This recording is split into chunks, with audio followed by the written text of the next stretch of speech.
Community Health Centers of Central Wyoming has locations across Fremont County ready to serve you at DuBois Medical Clinic, Riverton Community Health, and Lander Community Health Pediatrics. We accept all forms of insurance, including Medicaid and Medicare. Are you struggling to get medical care? Ask for their sliding fee scale. From family medicine to pediatrics, Community Health Centers are here to serve you. Call 307-463-7160 or visit chccw.org to schedule your appointment. In any sport, athletes face the chance of sustaining an injury. According to the Athletic Training Association, 90% of student athletes reported some sort of sports-related injury. What's more, is 54% report playing while injured. For various reasons, sports-related injuries are increasingly leaving our youth at risk of exposure to opioid-based pain medication. Fremont WhenTheGameSlowsDown.com is here to help navigate monitoring medication, social support, and suggestions on what to do when the game slows down. Brought to you by Fremont County Prevention Program.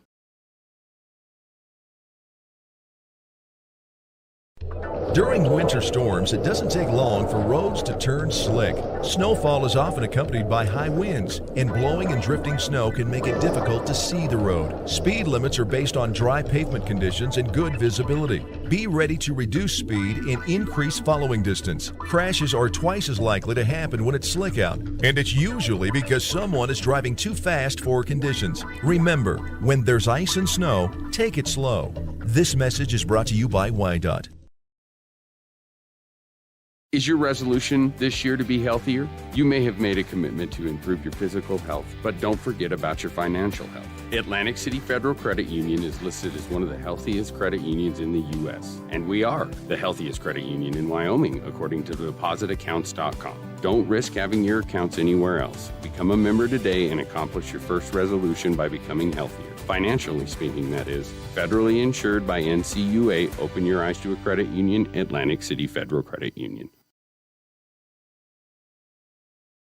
Why should your new floor come from Carpet One? Because we're passionate about the spaces our neighbors call home. We're part of your community, and we're also part of the world's largest cooperative of independently owned and operated flooring stores. So you can be sure you'll get great selection and outstanding value with every installation. Whether it's carpet, hardwood, tile, or luxury vinyl, our experts take the guesswork out of choosing the right floor. We're your local Carpet One Floor and Home, the one store for your perfect floor.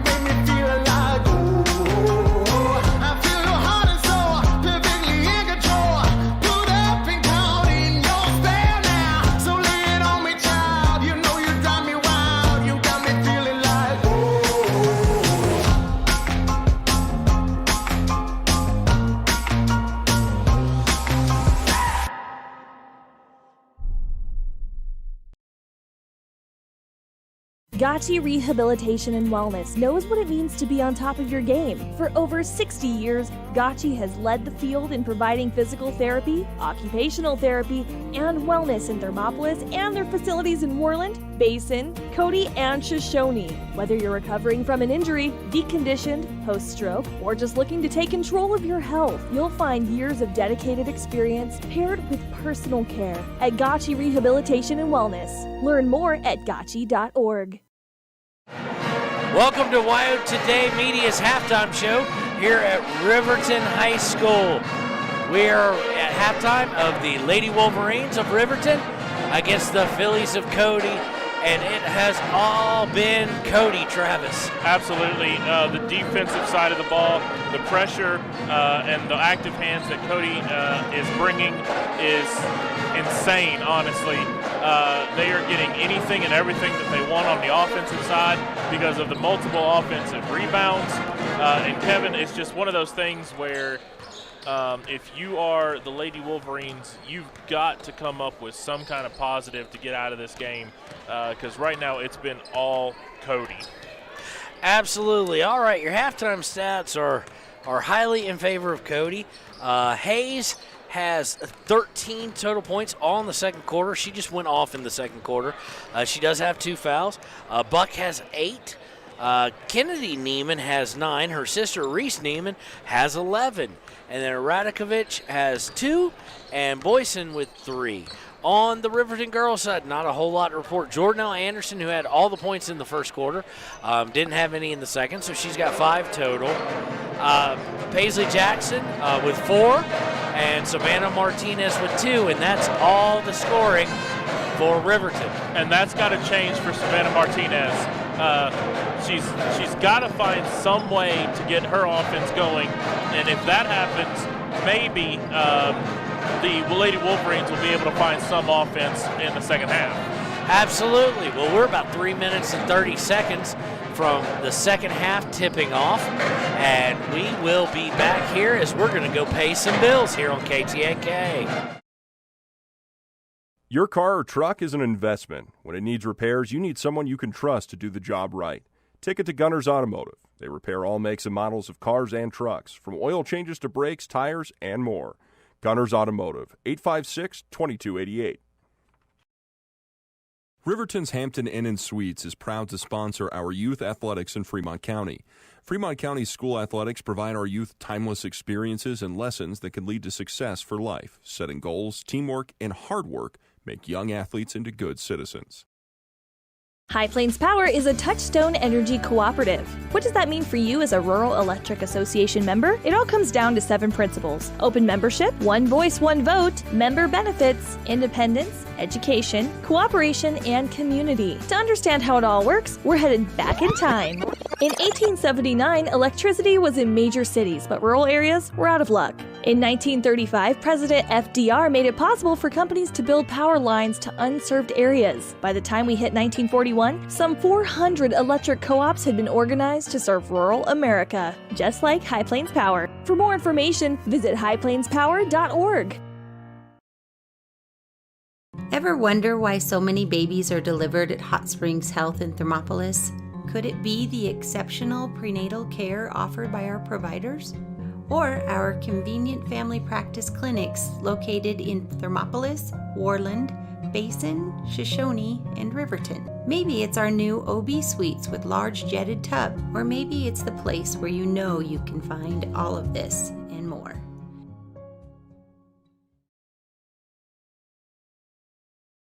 Hi, this is Terry Banker. I'm minister at New Hope Christian Church in Lander, Wyoming. We want to support the kids of this area academically, athletically, and spiritually. Our address is 630 Mount Hope Drive. Come to Sunday school at 9:30 and our worship service at 10:45. Former University of Wyoming quarterback Josh Allen is worthy of Wyoming. 23 plays into my first start here at the University of Wyoming. I dropped back, kind of went through a progression. I saw the middle of the field kind of open up. I decided to lower my shoulder. His helmet went straight into my collarbone here. We landed on the 20-yard line. At that moment, I knew something was really bad. So Josh's collarbone was pretty bad. He had broken in multiple places, and it required hardware fixation with the plate in order to get it back together. It was devastating news to me and my family, just knowing that, it could have ended 23 plays in. We had no question whether we could perform the surgery here, given our wider range of varying subspecialties within orthopedics.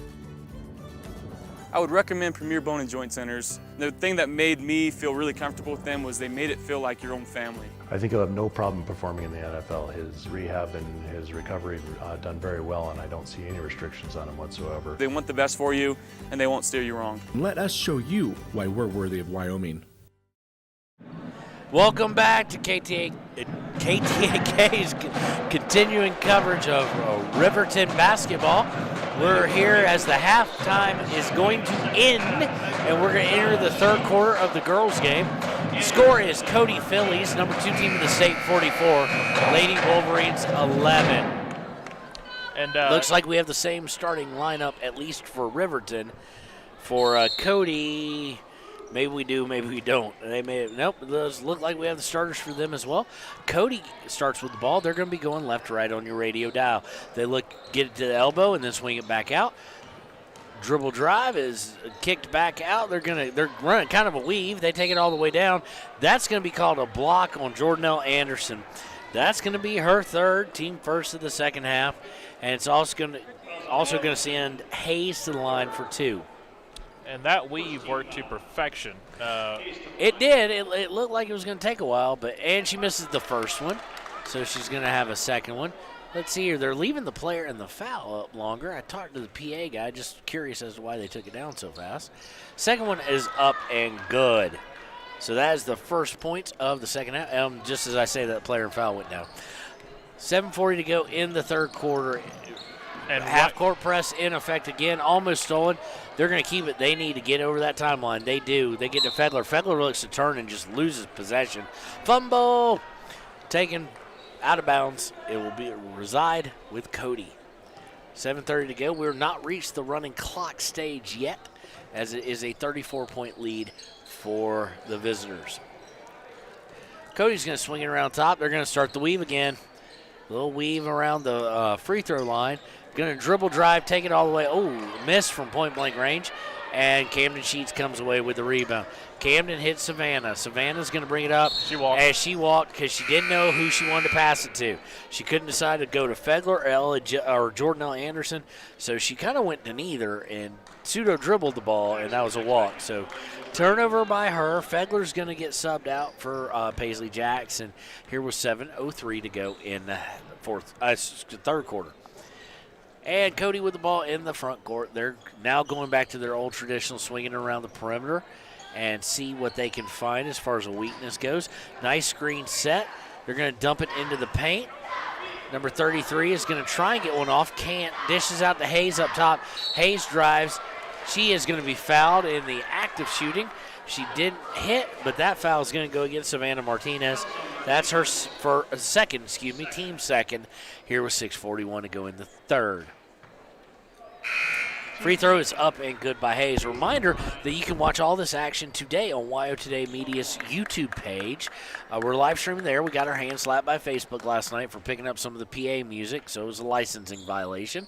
Second shot is up by Hayes and good. And you can also download the WyoToday app on any app store you have, as long as it's one of the known ones. If someone comes out and goes, I can't find it on my gateway computer, well, we apologize. Riverton in it. They swing it down low. They get it back up top. Tipped away and out of bounds by the Phillies of Cody. It's going to remain with Riverton. Jackson's going to look to inbound. She's double-teamed on the inbound pass. That's unique, but they come out of that. Gets into Ingstrom. Ingstrom bringing it along top. Gets trapped, but sees it coming and gets out of it very quickly.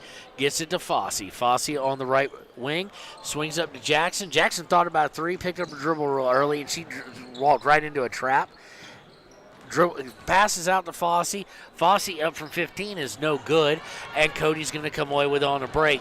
Ella Judd trying to hustle back, and unfortunately, I think she was trying to get a steal, but unfortunately, she got a foul from behind. That's going to be her third, team third, and that is going to send, once again, Hayes to the line for two shots. Hayes is just so quick in that transition.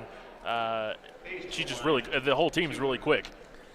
First free throw is up and good. That's her fourth point of the game, of the second half, 17th point of the game for Hayes and Cody. She takes one dribble with the second one, puts it up, and it leaks over the front iron and good. Inbound to Fossey. They're circling like predators there, Travis. They're looking. Fossey brings over the timeline, gets tied up, and we're going to have a jump ball with 5:54 to go in the third quarter. She was close to that timeline, almost had an over and back, but the jump ball bailed them out again. Possession goes to Riverton. Riverton inbounding it from about the half-court line. Gets into Fossey. Fossey brings over the timeline. She dribbles her right. She turns it over to guess who? Hayes. Hayes takes it all the way up and good. So she's starting right where she started in the second quarter. She now has 20 points on the game here with 5:39 to go in the third. Fossey brings it up, gets it to Jackson. Jackson going to her right. She's up top. Finds Ella Judd. Ella Judd able to secure the pass. And she's going to try and jump. She gets it stolen by Hayes. I think they're going to get Ella Judd for a foul. They do. That's her fourth. Team fourth. And we're quickly getting into getting close to free throw territory for Cody. Less than 3 minutes into the game here. And we have now reached running clock as we've gone to a 40-point deficit. Is 51-11 with 5:18 to play and counting. So this next 5 minutes of the third and all 8 minutes of the fourth should be pretty quick. Cody swinging around up top. They're swinging, looking right for weakness. They get it inside. and we're going to have a 3-second call against Cody. That's really going to go against Radakovich on the 3-second. So Jackson has the ball. She's going to bring it up top. Get it to Martinez on the wing. She's going to swing it all the way to Fossey. Fossey's going to lose it off the dribble, but it's going to wind up in Engstrom's hands. Engstrom to Jackson. Jackson's going to shoot a runner from 15, way off the mark. Rebound by Cody. Cody's going to fast break down, but realize that they don't have numbers and pull up, and now they're swinging around the horn looking to drive. Goes to the lane, is no good, but is going to draw the foul. So that's going to send Kennedy Neiman to the line. Foul is going to go on 23. That's Savannah Martinez. That's her third, team fifth. And like I said, we have a running clock right now. So Neiman up with the free throw, hits everything, and then finally goes in for her. And Kevin, I'm actually a little bit shocked that Cody pressed on the offense there. I'd expect them to just want to pass this around with the running clock. Well, there is something to be said about running your offense. Her second one's up and good. That one's a little more pure than the first one. So it's 53-11 with 3:48 to go in the third with the running clock down 42. This has not been a memorable weekend for the Lady Wolverines, and they will want to get this out of their mind as quickly as possible. Jackson swings to Fegler in the corner. Back up top to Jackson. Jackson looking, drives from the wing, gets stopped, gets to Martinez. Martinez, a very long two, is up and good. And for Martinez, that's good to see the ball go in the basket. 53-13, 3:22 to play in the third. Cody's going to bring it up. They're swinging to the right side, looking for the post. It isn't there. They finally get up top, who finally get down in the post. Up and good. Just a lot of good passing there. 2 points for Radakovich. 3:07 to play, 55-13. Fegler going to bring it up, gets it to Engstrom. Engstrom gets it to Olheiser. Olheiser with the hoop in the arm. Good look there. And the Lady Wolverines, again, at this point with a running clock in the third quarter, looking for anything positive going into the next game. Foul was against Boysen of Cody. That's team first, her first. And Olheiser is going to the line to shoot one to try and complete the traditional three-point play. The free throw is up, and it is pure.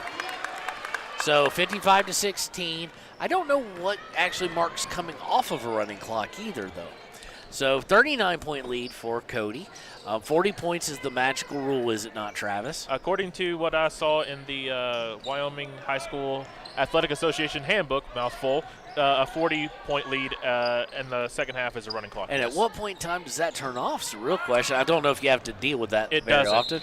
3-point by Cody is missed and airballed.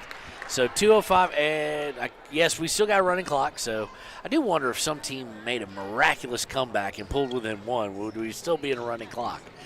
Fegler with the ball gets it to Martinez. Martinez for three. Good! Savannah Martinez now starting to come alive a little bit. 7 points in the game.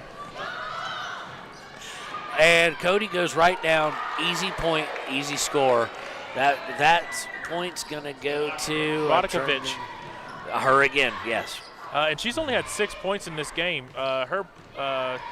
She's been really useful for the offensive rebounds. Ball slapped away by Cody and goes out of bounds, 57-19. Minute 24 and running here in the second half, third quarter. I'll get it right. If you look at the Cody offense, there are 3 players that have scored double digits, and that is a big reason they have this lead as Lady Inbound by Wolverines. Engstrom, and she's able to put it up for two on a layup. Offense has seemingly come alive a little bit as we go under 1 minute playing the third. Ball's brought up by Cody. Cody's just going to run their half-court set. They get it to the free throw line at 33, swings it back out to the wing, back up top. They're going to look to drive here. They do. Cut off nicely, though, by Engstrom. They have to kick it all the way back out. Another drive. Kicks out from 15. Is no good. Rebound by Gracie Olheiser. Olheiser gets it to Sheets, and they're going to bring it up as we go under 30 seconds to play in the third quarter. Swung to Martinez. Martinez cross-court to Fegler. Fegler's going to shoot a three. In and out, no good. Rebound by Cody with 22 to play in the third. Cody's going to bring it up. Looks to drive. Kicks. Thought about a three. Didn't take it. Kicks it back out to the wing. Up top. All the way back to the other wing is with number, looks to be Lynn is in there. Kicks out. Long three-pointer by 13 is up and good. 13 being Kennedy Neiman. No time left as they didn't have really time to get inbound. We're at 60 to 20. 21, yes. 60 to 21 here as we leave the third quarter. We'll be right back with you on KTAK.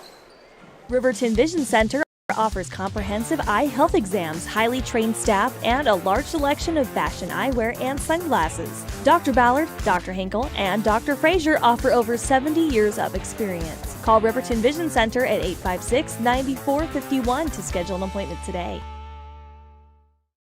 When repairs are complete after a collision, you expect your car, SUV, or truck to look like new. That's the service you'll receive at Stork Auto Body in Riverton. Professionalism and meticulous attention to detail. You can depend on Stork Auto Body, 841 Miniweb Avenue, Riverton.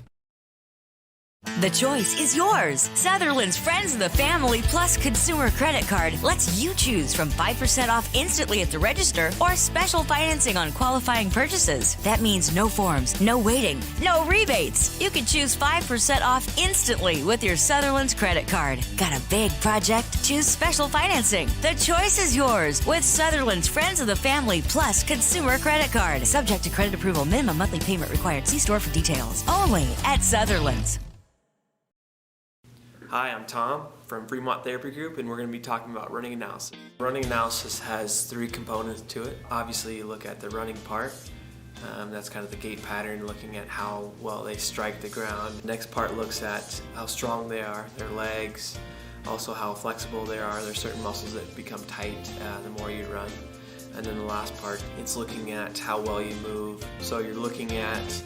And we're back here at Riverton High School, the final quarter of the Riverton Lady Wolverines basketball game against number 2, Cody Phillies. Cody Phillies up 60 to 21. We do have a running clock here, so the fourth quarter will not take very long. Cody with the ball going left to right on a radio dial. They're in really no hurry, but they're still going to run their offense. Kick and screen seems to be it. Kick and screen. So they get it over. They get it to the free throw line, down into the post. Stolen by the work done by Fedler. The benefit of the stat would be Camden Sheets. Sheets brings it into the half court. Gets it to Anderson. Anderson to Jackson on the wing. She thought about 3. Makes a little bit of a dribble and hits a long 2 from about 19 feet. And the offense for the Lady Wolverines starting to come alive in the second half, which is something you're really excited to see. Cody gets it quickly into the paint, looks to put it up, and number 34 goes up and misses. Savannah Martinez with the rebound. She kind of loses the ball and winds up still in Sheets' hands. So 60 to 23, 6:53 to play in the game. Swung over to Fegler. Fegler at the wing, gets it to Martinez down on the corner. Martinez brings it back up to the wing, takes advantage of a screen by Anderson, tries to pick and roll. Stolen away, but Jackson winds up with the ball, and we're going to get our about 18th jump ball of the day. That jump ball is going to stay with Riverton. All right, Fegler's going to inbound now. She's going to get it to Jackson. Jackson up top to Sheets. Sheets over there, we're going to get an offensive foul, I think, on Paisley. Let's see here. Yep, they're going to get Paisley Jackson with her second. Team 6th of the final quarter, or final half. Both. It's gonna both of those, yeah. 6 minutes to go, roughly. 6:03, 6:02, running clock.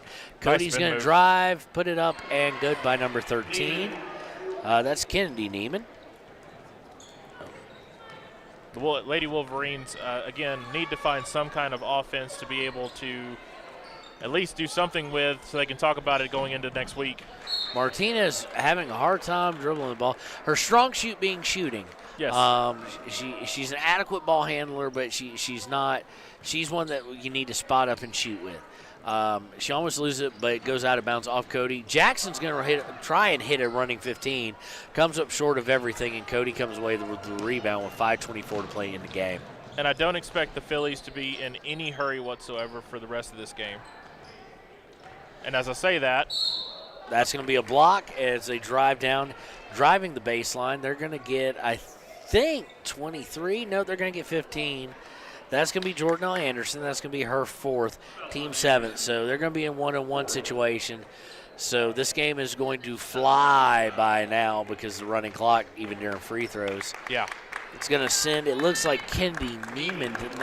Yeah, Kennedy Neiman to the – no, that's not Kennedy Neiman to the line. That's 33, not 13. That's Reese Neiman. That's Reese Neiman going to the line to shoot 1-1 here, as we've seen about 40 seconds since the foul was called come off the clock.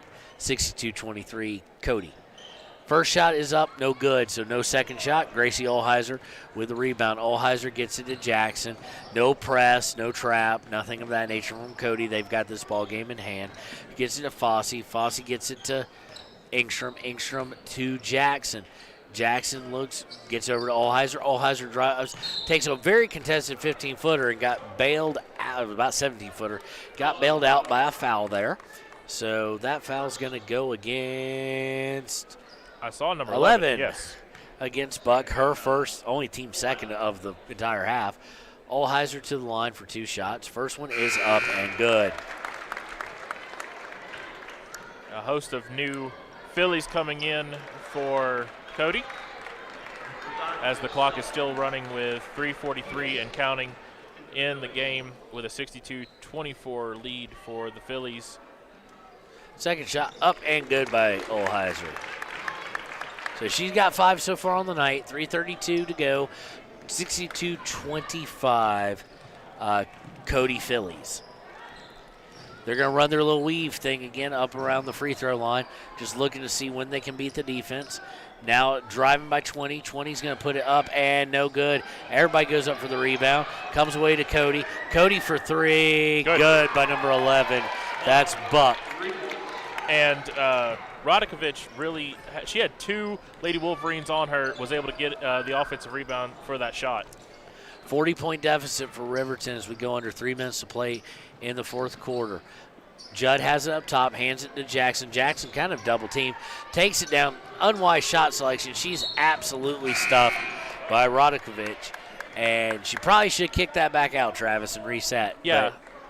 Even, with the lead and everything in the running clock, you still want to be smart with your passes, be smart with your offense, and look for something to build off of going into the next game. All right, Jackson, after that, comes immediately out. And we've got Johnson now in, Riley Johnson in the game.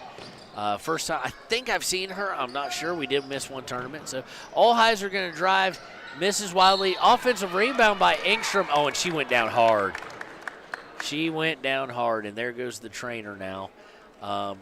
We're going to have a shove on that. You hate to see that. Nothing dirty there. Nothing in that nature. Just too hard rebounds. And they do not stop the clock on. They do stop it on injury, excuse me. Yes. So they get that done. The foul was on 24, of which we don't have. So let's see if we can go to our other sheet that has JV players on it. That looks like it's going to be Sophia Radakovich. Yes. The sister, I'm guessing. So Engstrom does get up. She's got to take a free throw, or someone on the floor will if she's too hurt to take it.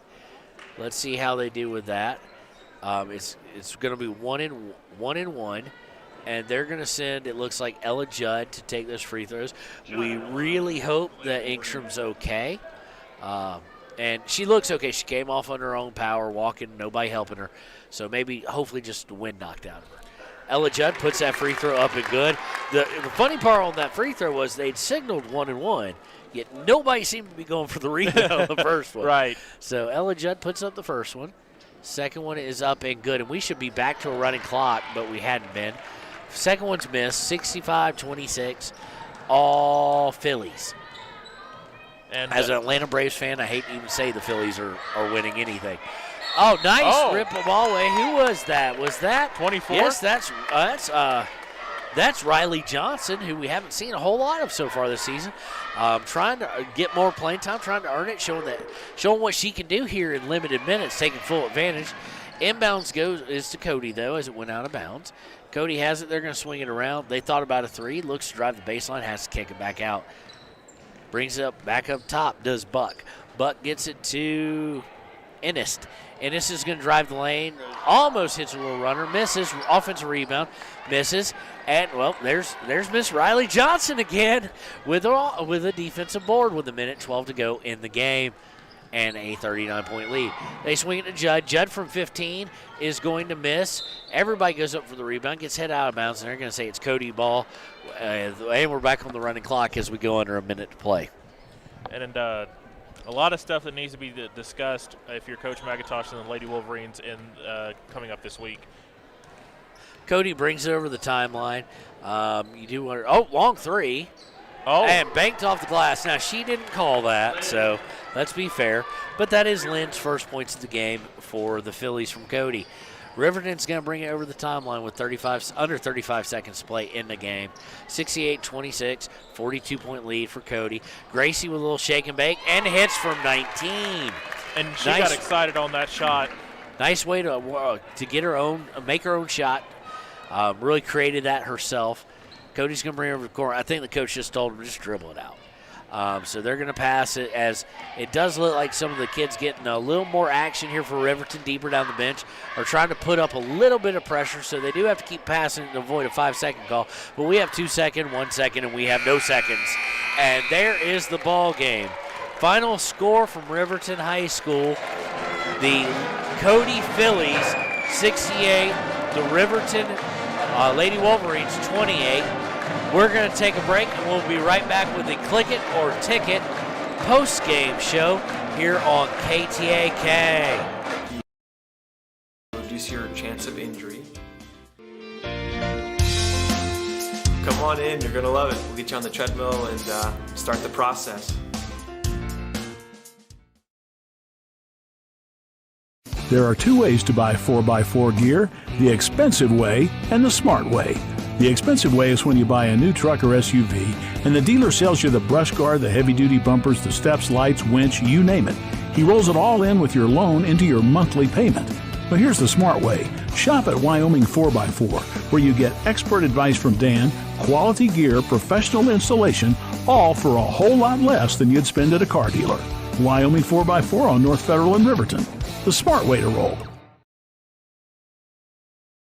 From the wide open spaces to the canyon near you, Wyoming.com is reaching more homes and businesses than ever before.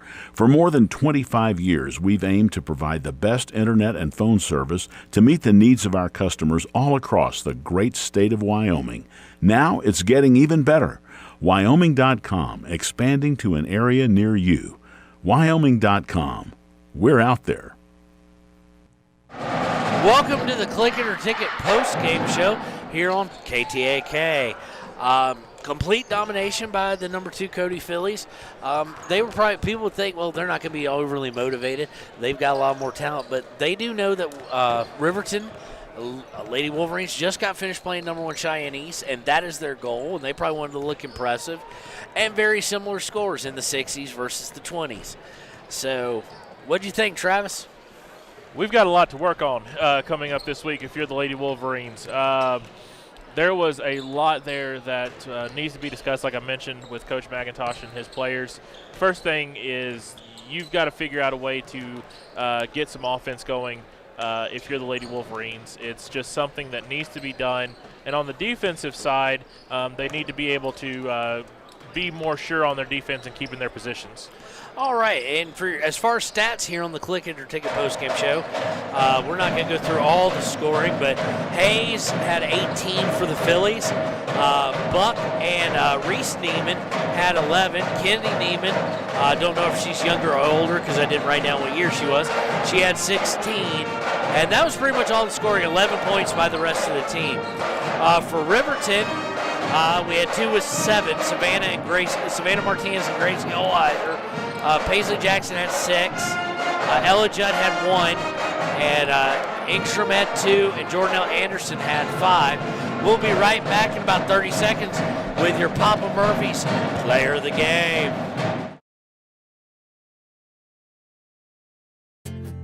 From one corner of the state to the other, over 82% of Wyomingites wear their seatbelts. And to the 18% who don't, we say, let's buckle up for life, Wyoming. Central Wyoming College now offers Bachelor of Applied Science degrees in Early Childhood Education and Organizational Management and Leadership, with an emphasis in outdoor education, tribal leadership, or business and entrepreneurial leadership. CWC offers 3 ways to learn: online, virtual, and in person. Learn, grow, lead, and advance at Central Wyoming College. CWC is leading the way with expanded programs in the Bachelor of Applied Science degrees. Welcome back to the post-game show, sponsored by Click It or Ticket here on KTAK. All right, our Papa Murphy's player of the game is going to go to Gracie Olheiser, her first time winning player of the game, and congratulations to her. She had 7 points on the day. Coming off the bench, took that, didn't take that to heart, didn't cause any gaps in her game, so congratulations to Gracie on being the Papa Murphy's player of the game. We'll be right back. We have no time to lose as we'll be going right into the pregame show sponsored by Bailey Tire and Auto Service as the Riverton Wolverines take on the Cody Bronx. You're confused, I am too. 2 nicknames for the same school. We'll be right back on KTAK.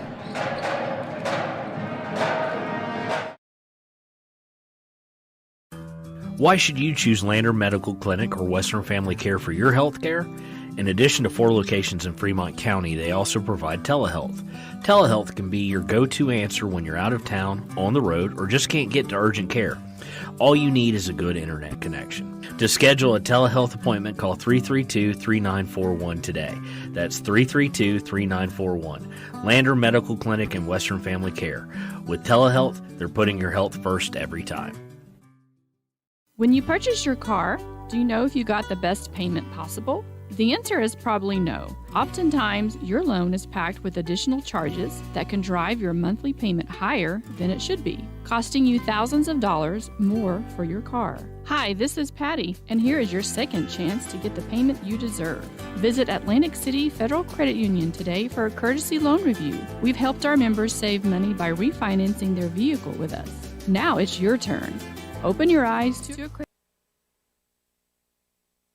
And welcome back to the Bailey Tire and Auto pregame show on KTAK. I'm Travis Gupton, and earlier this week I had the opportunity to talk to Coach Bo Sheets on how his team needs to respond to get the first conference game nerves out before today's game against Cody. Yeah, and like you said, the conference games just add a little extra incentive. They're a little elevated with importance. You know, last year we were able to sweep our side. We won our conference, which was big for us, and so that's kind of our goals. Again, it's not necessarily try to win every game from the very first game. You know, we play one game at a time. And Cody's much improved this year. They've got really good guard play. They got one of the best athletes in the state in football, basketball, track, and the Talich kid. And so they pose some matchup problems. But again, we've got to come out, really handle our business at home. That's a big thing in conference games, is win your home games and then try to at least split, your road games. The Wolverines will look to get the conference season off to a positive start with a home win today against Cody. We'll be right back with more of the Bailey Tire and Auto pregame show right after this.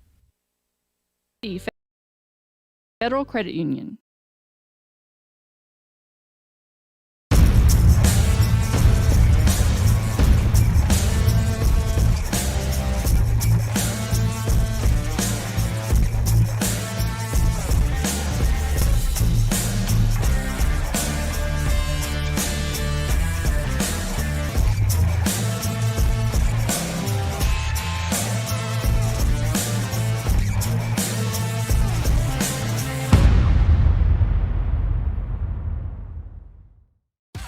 Want access to local news, sports, events, and more?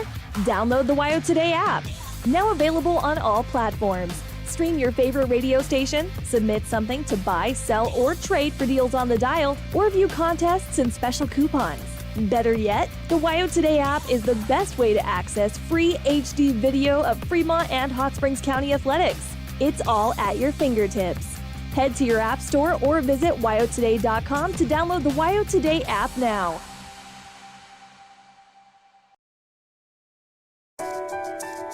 At Teton Therapy, our people make the difference.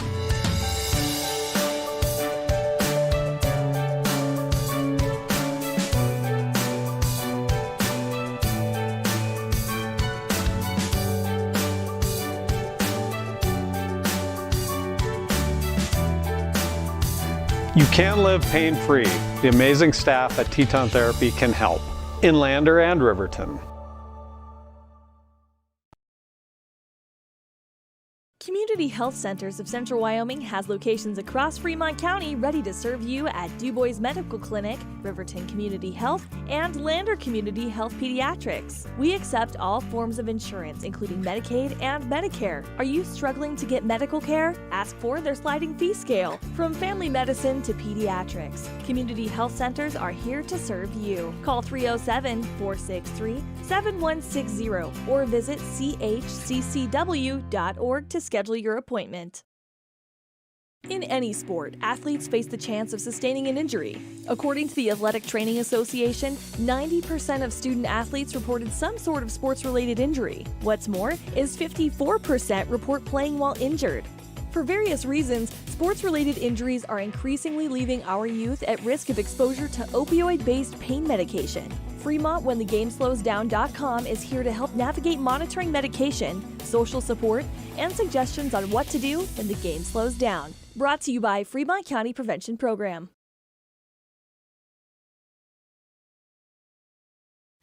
During winter storms, it doesn't take long for roads to turn slick. Snowfall is often accompanied by high winds, and blowing and drifting snow can make it difficult to see the road. Speed limits are based on dry pavement conditions and good visibility. Be ready to reduce speed and increase following distance. Crashes are twice as likely to happen when it's slick out, and it's usually because someone is driving too fast for conditions. Remember, when there's ice and snow, take it slow. This message is brought to you by WYDOT. Is your resolution this year to be healthier? You may have made a commitment to improve your physical health, but don't forget about your financial health. Atlantic City Federal Credit Union is listed as one of the healthiest credit unions in the U.S., and we are the healthiest credit union in Wyoming, according to depositaccounts.com. Don't risk having your accounts anywhere else. Become a member today and accomplish your first resolution by becoming healthier. Financially speaking, that is. Federally insured by NCUA. Open your eyes to a credit union. Atlantic City Federal Credit Union. All right, we're going to go right back to the national anthem. This time it's going to be sung by a student.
Excellent national anthem. So we're going to go right into our Sutherland Sutherland starting lineups here as they're about to announce them to the crowd as well.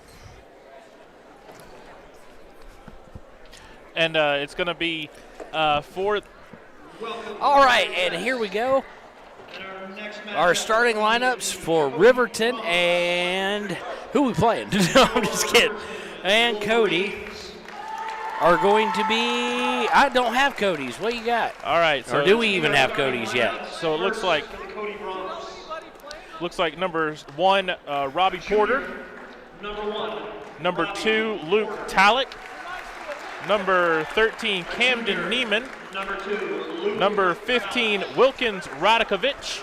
And rounding it off, number 22, Mitchell Schwab. All right, and nothing has changed for Riverton here. We will have 0, Jason Vincent. We'll have number 12, Parker Paxson. Number 20, Derek Lang. Number 23, Tanner Johnson. And number 45, Lucas Engel. We'll be right back with the tip. Why should your new floor come from Carpet One? Because we're passionate about the spaces our neighbors call home. We're part of your community, and we're also part of the world's largest cooperative of independently owned and operated flooring stores. So you can be sure you'll get great selection and outstanding value with every installation. Whether it's carpet, hardwood, tile, or luxury vinyl, our experts take the guesswork out of choosing the right floor. We're your local Carpet One Floor and Home, the one store for your perfect floor. All right, and welcome back to KTAK's coverage of Riverton Wolverine High School basketball. We are at the home of the Wolverines here on Riverton High School's campus, and we are set for tip-off. Same starting lineups as usual same starting lineup for Riverton as usual. Cody, what is Cody's record so far this year, Travis? I believe I saw it as 2-6. Okay, so Riverton's right now sitting at right around 500, somewhere in that vicinity. Coming in, they are ranked at 5-5. Okay, tip-off goes to Paxson as Engel wins it. They're going to go left to right. Tanner Johnson for 3 to start the game off is no good. Rebound by Cody, and Cody's looking to push the issue. They're going to take it all the way to the hoop, and good. Talent just took it all the way. Nobody got ball. Engel was trying to catch up with him, but the 4 others just kind of ignored ball and basket, the old drill. Lane gets it up top now to Paxson. Paxson's going to dribble to the top of the key, swing over to Johnson. Johnson gets screened by Engel, chooses to go a different direction. Tanner Johnson puts it up, and good. Good move there by Looking Tanner. for that foul again, though. He goes down, giving him no chance at offensive rebound if he misses. Ball is now. It looks like Riverton in a bit of a man in zone matchup. 2-3 zone really is what they've gone into. Cody swings out for a 3. It's up and no good. Tanner Johnson goes down yet again. Paxson with the rebound. I didn't see why he went down there, but he gets up. He's okay. Paxson to Johnson. Lang sets the screen. Johnson does choose to use it, but they switch on him, so it doesn't lead to much of anything. Engel sets the screen for Paxson, who was on the receipt of a pass. Paxson back up top to Johnson. Johnson's on the right wing. Lang sets the screen for him. They try and use it again. They switch. Kicks out to Paxson. Paxson for 3. No good. Rebound by Cody. 2-2 with 6:28 to play in the first quarter. Cody looking to move with some urgency and some purpose, but it's cut off by great defense by Riverton and kicks it back out. They go into the paint. Cody right back out, swings it around the horn, down to the corner, looking to drive. He's going to be called for a travel. That's going to be their first turnover of the game. Good passing there by Cody, just the travel leads to the turnover. Still 6:14 to play in the first quarter. Remember, you can watch this game on WyoToday Media's YouTube page. We got in Facebook jail for picking up some of the music during the game last night. Johnson's going to drive. He's going to put it up for 2. He's going to get all sorts of hammered. Shot is no good, but he is fouled. Foul is going against number 1, Porter. That's going to be team first, his first for Cody. And, of course, as you can hear the students, you can't do that. No, you can't. Johnson with his first free throw is up and good. Quick 3 points for him. See if he can convert the second one and increase the lead to double. Sounds impressive, only 4-2. Tanner Johnson with his second one. Quick 4 points. So Tanner Johnson has 4 and Cody has 2. So Tanner Johnson single-handedly beating the team. Cody brings it up, tries to get to the paint. Hands knock it away, but it winds up in Cody's hands anyway. Porter's going to drive. He puts up for 2, misses. Rebound by number 2, miss. Tanner Johnson tries to get it, winds up after pinballing in Vincent's hands, but Vincent gets it tapped away from behind, and Neiman is going to come away with it for Cody. Neiman bringing it down. They're going to try and drive the paint, kick it outside. He walked. They called it again. He kind of jumped with both instead of keeping his pivot foot. Second turnover, both by Talich on walks. And the Wolverines doing a great job attacking the basket and forcing Cody to either block them or get them to the line. And the Wolverines over to Lang right has there. it up top. Lang going to feed Engel in the post. Everybody goes to the floor. It's going to be a jump ball. I do believe that's going to favor the guess from Cody, and it is. We have our first substitution in the game as McCartan comes in. I think it's McCartan. Yeah, McCartan comes in for Cody. And still in the 2-3 zone, it looks like. Oh, Paxton with active hands. Oh, he got all ball there, but he's not going to get called for the foul. Tanner Johnson's going to get called for the foul as he reached in from behind. That is team first, his first for Riverton. So 5:08 to play in the first quarter. It is 4-2 Riverton. Inbounded by Cody. They've got it up top. He's going to dribble to the left and dish it off to the long three. No good, left way short. Everybody runs for the rebound, but the rebound goes out of bounds. At least this time, unlike the girls' game, we didn't lose the ball. And early on, it looks like Gabrielson and DeVries is going to come in for the Wolverines. DeVries with the last-second shot in the JV game, coming up just a little bit short, trying to win that game for them as they lost here earlier today. Gabrielson now is going to dribble it up. He's going to get it to Vincent. Vincent's going to drive down, find Engel, nice pass, and he slams it down. There was anger behind that. Engel with the one-hand jam, 6-2. Wolverines over Cody. That enthused the crowd in a big way. Stolen by Vincent. Vincent looking to lead a break. He's got Gabrielson to his left if he would look. He gets it to Lang. Lang drives in, gets it to DeVries. DeVries thought about a three, but thinks otherwise, gets it over to Vincent. Vincent looking to size things up, gets it to Gabrielson. Gabrielson up top. Looks like Lang makes a screen, decides not to. Pass goes to Vincent in the corner. Up to the corner for DeVries on the wing. Screen set by Engel. DeVries kicks out to Gabrielson. Gabrielson shot fakes from three, gets to Engel. Engel for three. Yes, sir. Yes, sir. Great passing by the Wolverines. Engel is coming alive in this first quarter. 5 points for him. 9-2. Riverton, 3:54 to go in the first quarter. Cody drives, cut off by DeVries and Gabrielson. Now up top, we are still in the 2-3 zone. Vincent on number one on Porter. Porter gets it over to Talich, who gets it over to 13. Shoots from 15. He's going to miss. 13 being Neiman. Rebound comes away by DeVries. DeVries gets it to Engel. What's Engel thinking? He's thinking he wants Jason Vincent on the perimeter here and on the wing. Vincent looks, gets it. Gabrielson almost stolen, is stolen. Number 5 for Cody going down, puts it up and is good. That's McCartan who had just checked in. 9-4, 3:17 to play in the first quarter in favor of the home Wolverines. Gabrielson brings it up. It looks like Parker Paxton's getting ready to check back in. Swung over to Vincent on the wing. Vincent, Gabrielson cross court, up to DeVries on the wing. Screen set by Lang. DeVries rubs off of it, gets it to Vincent. Vincent looking to drive down, decides otherwise, gets it to DeVries. Everything on the perimeter here. Gabrielson going underneath the angle. He gets it, no good, but they're going to call him for 3 seconds. And that was probably pretty legit. He was camped down there a while before the 3-second call. 2:49, we get Paxton comes in. He's going to substitute our Papa Murphy's player of the game from last night, Derek Lang. And I like the idea of getting Engel involved early down in the low post. Inbound by Cody. They're going to bring it up. The crowd, ever since that dunk, has been a little bit enthused. They have decided to single out McCartan for every time he dribbles. Gets it over to Porter. Porter's going to try and drive. Puts up, rejected by Engel, but he followed his own shot, got the basket and the harm. And I think that's going to be on number 5 for us, Gabrielson. And it's going to send, I don't see a number there, Kevin. That's Porter. Yeah. Porter going to the line, shooting one. He got the hoop and the harm. That's why you follow your shots, ladies and gentlemen. For all the kids playing at home today, that's why you follow your shot. Rejected by Engel, followed it up, and got 3 points out of it. So 9-7, 2-point game here in favor of the Wolverines with 2:25 to play in the first.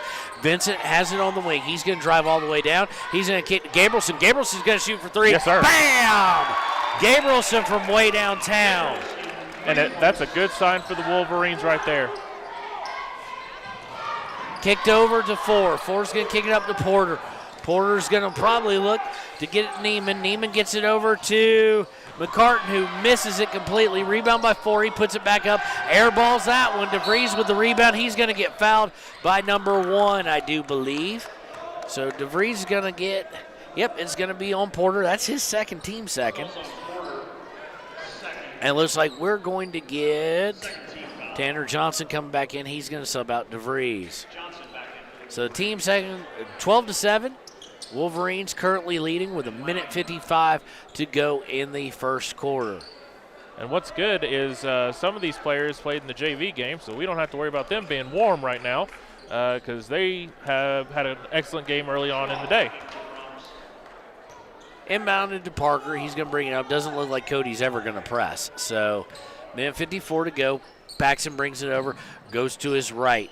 He finds Tanner Johnson up top for 3. Oh, airballed, and Tanner Johnson's shoulders just went way down on that one. He was not happy with the shot attempt. It was open. It just was not online. So Cody with 1:44 has the ball. They got a chance. McCartan brings it up. Chant of defense goes out from the crowd. Over to Johnston. Johnston gets it over to Neiman. Neiman drives down, has to get it back to Johnson. Out to Neiman. Neiman going to try and drive. He's going to turn it over. Tanner Johnson's going to come away with the steal. Tanner gets it to Gabrielson, who will bring it over the timeline as we go under 1:25 to play in the first quarter. He gets it to Paxson. Paxson for a long 3. No good. Rebounded by McCartan. McCartan getting harassed by the student section here at Riverton, but he finds a nice pass underneath, but he couldn't do anything with it. Has to kick it back out. We're going to get a 3-second call the other way. I don't know against who on that one because I didn't think they had camped out there very long. 3 seconds so rare, Travis. They usually give you about 6. Right, and I've never seen so many 3-second calls in a past series. 2 days. Yeah, it's been crazy. Nuts. Yeah. All right, Paxton's going to bring it over the timeline. He's going to get Johnson on the left wing. Johnson's going to get a screen from Engel. He ignores the screen, goes down, tries to hit a 15-foot banker, and he misses. Tries to get his own rebound. Lang tries to get it for him as well. It winds up getting tipped away by Cody. So it will remain with Riverton here with 52.6 left in the first quarter. And Radakovic is going to come back in for the Bronx for Johnston. Inbounded by Johnson and Gabrielson. Gabrielson thought about 3, thought wisely, and gave it up. Goes all the way around the horn to Tanner Johnson. Johnson to Lang. Lang with under 45 seconds to go in the first. Gets it back up on the wing to Johnson. Johnson going to try and make a couple moves. Nothing there, so he kicks it back out to Lang. Lang is looking to make a couple moves as well, but he hasn't taken the dribble yet. Takes one, gives it back up to Engel, and stolen away by Schwab. That was a lot of action with no purpose, really, by Riverton. That's what kind of led to the steal. So back in the still in the 2-3 zone is Riverton. Drive, looks like it got tied up. I think they're going to get a foul on Gabrielson. That will be his second if they do indeed get him for the foul. They do get him for the foul. That's going to be team third. It's going to be inbound still, long way from 1-1. 20.8 on the clock. 12-7 lead by Riverton. Inbounded out to Radakovic.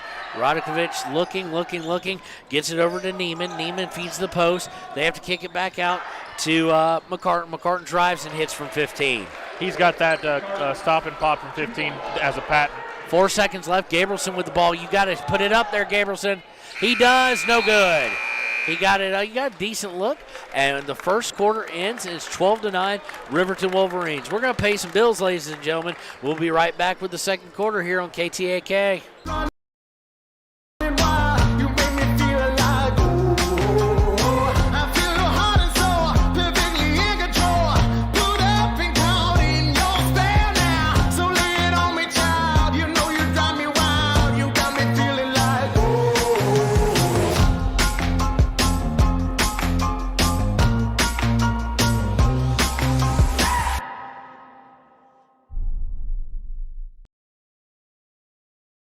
Gotchi Rehabilitation and Wellness knows what it means to be on top of your game. For over 60 years, Gotchi has led the field in providing physical therapy, occupational therapy, and wellness in Thermopolis and their facilities in Worland, Basin, Cody, and Shoshone. Whether you're recovering from an injury, deconditioned, post-stroke, or just looking to take control of your health, you'll find years of dedicated experience paired with personal care at Gotchi Rehabilitation and Wellness. Learn more at gotchi.org. Welcome back to KTAK's coverage of Riverton Wolverine basketball. We're at the start of the second quarter. It is 12-9, Riverton Wolverines. Right now, leading scorer is actually Lucas Engel with 5. Tanner Johnson's got 4. Kate Gabrielson with 3. Talich with 5 and McCartan with 4 for the visiting Bronx. Paxton's going to get the inbound. They're going left to right on your radio dial, or the home team. Paxton on the left wing swings up to Tanner Johnson up top. He's going to get it back to Paxton. He thought about 3, thinks otherwise, and now we got a whistle. We're going to get a foul on somebody. And I don't know on who. I don't know. That's 45. They're going to call it, I do believe, on Lucas Engel. They do call it on Engel. But they also called it on I saw a 15 come up for Cody as well. Yes, they called matching fouls. Evidently, they're trying to get ahead of some nastiness. Radakovich and Engel both called for a personal foul. So it's going to be team 4th on Riverton, team 3rd on Cody. I don't think that was so much about the fouls as trying to avoid it getting overly physical. Right. Inbounds comes to Engel as we will keep the ball. They swing it out to Vincent. Vincent for 3. Nope. Paxton with the rebound on the offensive side. Paxton brings it out. He's looking in the post, but he gets over to Tanner Johnson. Johnson's going to drive. Johnson puts up a little runner. No good. Rebound by Cody. Cody going to look to break the other way, but Riverton gets back on D. They get it over number 4 for 3. No good. Rebound by Tanner Johnson. Johnson's going to look to rebound. Slow up, Tanner. You don't have numbers, and he does. He gets it to Vincent, over to Paxton. Paxton really thought about 3 and then thought otherwise. He looks to feed Lang and can't. Gets it up top to Engel. Engel to Vincent. Vincent looks to swing it back to Engel. Engel for 3. No good. Lang with the rebound. Puts it back up. No good. Looked like we might get a little action there. Free throw action for Lang, as Neiman is called for the foul, 14th foul. So they're going to say he wasn't shooting, which shocks me, but still. Johnson inbounds to Engel. Back to Johnson, open for 3. Yes! He was just too close the first time. He had to back up a little bit.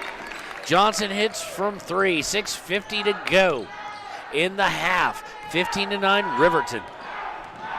They are still giving McCartan all sorts of fits every time he dribbles the ball. He feeds the post. Interior passing, nice interior passing actually, but Cody leads to a score by number 15. That is Radakovich. That's his first 2 points of the game. 15-11, 6:27 to go in the half. Paxton gets a screen from Lang. He's going to rub off him, but then picks up his dribble. Has to get to Engel. Engel over to Johnson on the left wing. Johnson drives towards the center, picks up, gets it to Lang. Lang eyes it, gets it to Vincent. Vincent looking to drive from the left wing, but he's going to get it stolen. Cody's going to come away, realize they don't have numbers, and slow it down just slightly. 13's going to drive. They're going to get Tanner Johnson on a reach. And Tanner Johnson better watch that. He looked at the ref, said something, slapped his hand, and thankfully the ref was willing to let it go. But that's how you get technical, Tanner. Calm down. So foul's going to go against Tanner Johnson, his second, team 5th. And he's going to come out of the game. Gabrielson's going to come get him in. And Cody, Coach Sheets is making him sit next to Coach, making sure to talk to him. Probably reminding him to calm down, how key he is in a team that doesn't go deep. Inbound by Cody. They swing it around for a 3. No good. And Parker Paxton comes away with the rebound. Amazing how the shortest guy on the court comes away with so many boards. They swing it to Vincent. Vincent back to Paxton. Paxton to Gabrielson. Gabrielson's going to look for a screen from from Lang. Gets it. Swings all the way over to Paxton. Paxton gets a screen from Engel.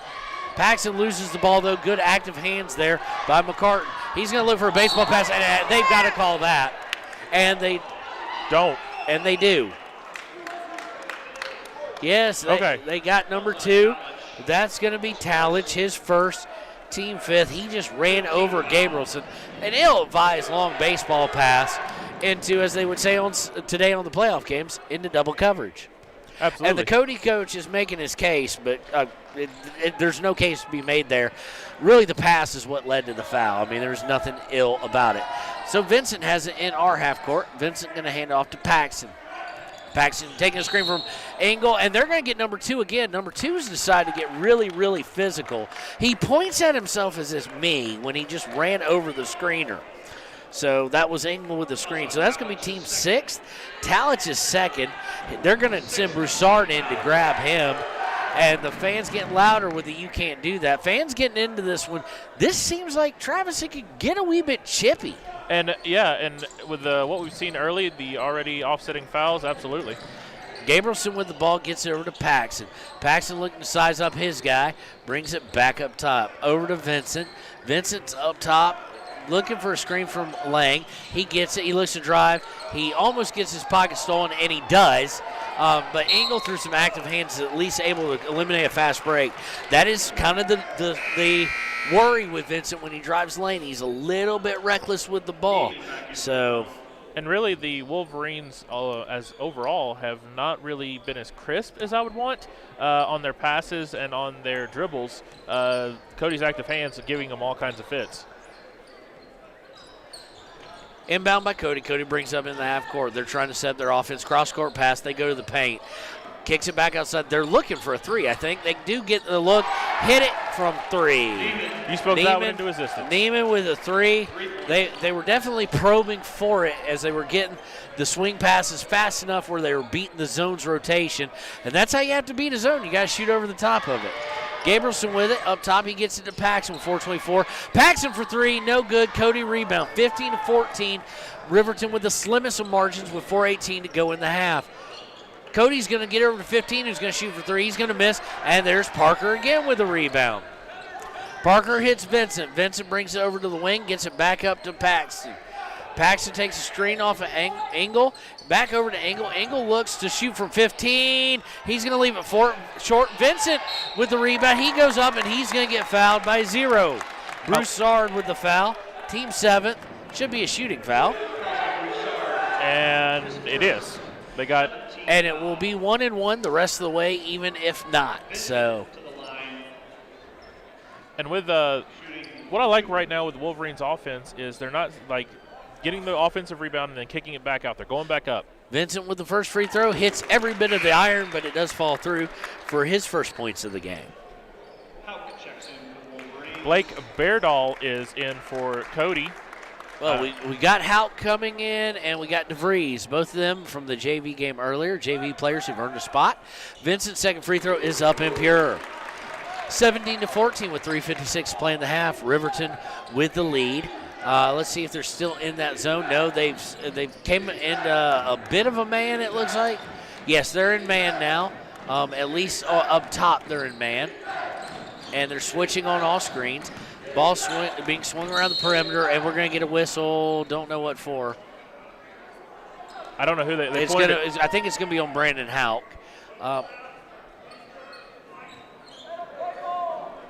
It is going to go against 24, Hunter Houck. And they also said 0 for us. Okay, so 0 on them. Oh, sorry. So foul on Broussard as well. That's team 8, team 6 on us, team 8th on them. So they're trying to do everything they can to keep this from getting, shall we say, a little bit into the fisticuffs area or danger zone. I don't know. Hunter Houck, I haven't gotten to meet him much at all, but he doesn't seem like the type to get too nasty with it. And that's a good thing. All right, Cody with the ball. They're going to keep it. Second double foul called of the night. Vincent up is on McCartan. McCartan drives. He gets it over to Beardahl. Beardahl kicks it to Johnson. He hits from 3, and we have a tie game with 3:17 and counting to play in the first half, 17-17. Vincent with it in the front court, over to Engel. Engel kind of looking about. Hunter Houck with the screen. Doesn't really work. Engel gets the ball stripped away from him. Pretty poor ball control there. Easily leads to a turnover, but Vincent's going to get it right back. Now Vincent's going to try and drive all the way in. No, he dishes it to Hunter Houck. Houck out to DeVries. DeVries for 3. No, Gabrielson with the rebound. Gabrielson goes up, and he's going to draw the foul. And again, the offense, the style right now for the Wolverines is working. Get the offensive rebound, go back up, get to the line. Foul is on Beardahl, 9th team foul, his first. And Gabrielson's going to go to the line to try and give Riverton the lead again as Tanner, Johnson, Paxton, and Lang all line up to come in. Gabrielson's going to shoot that one a little bit long and be off.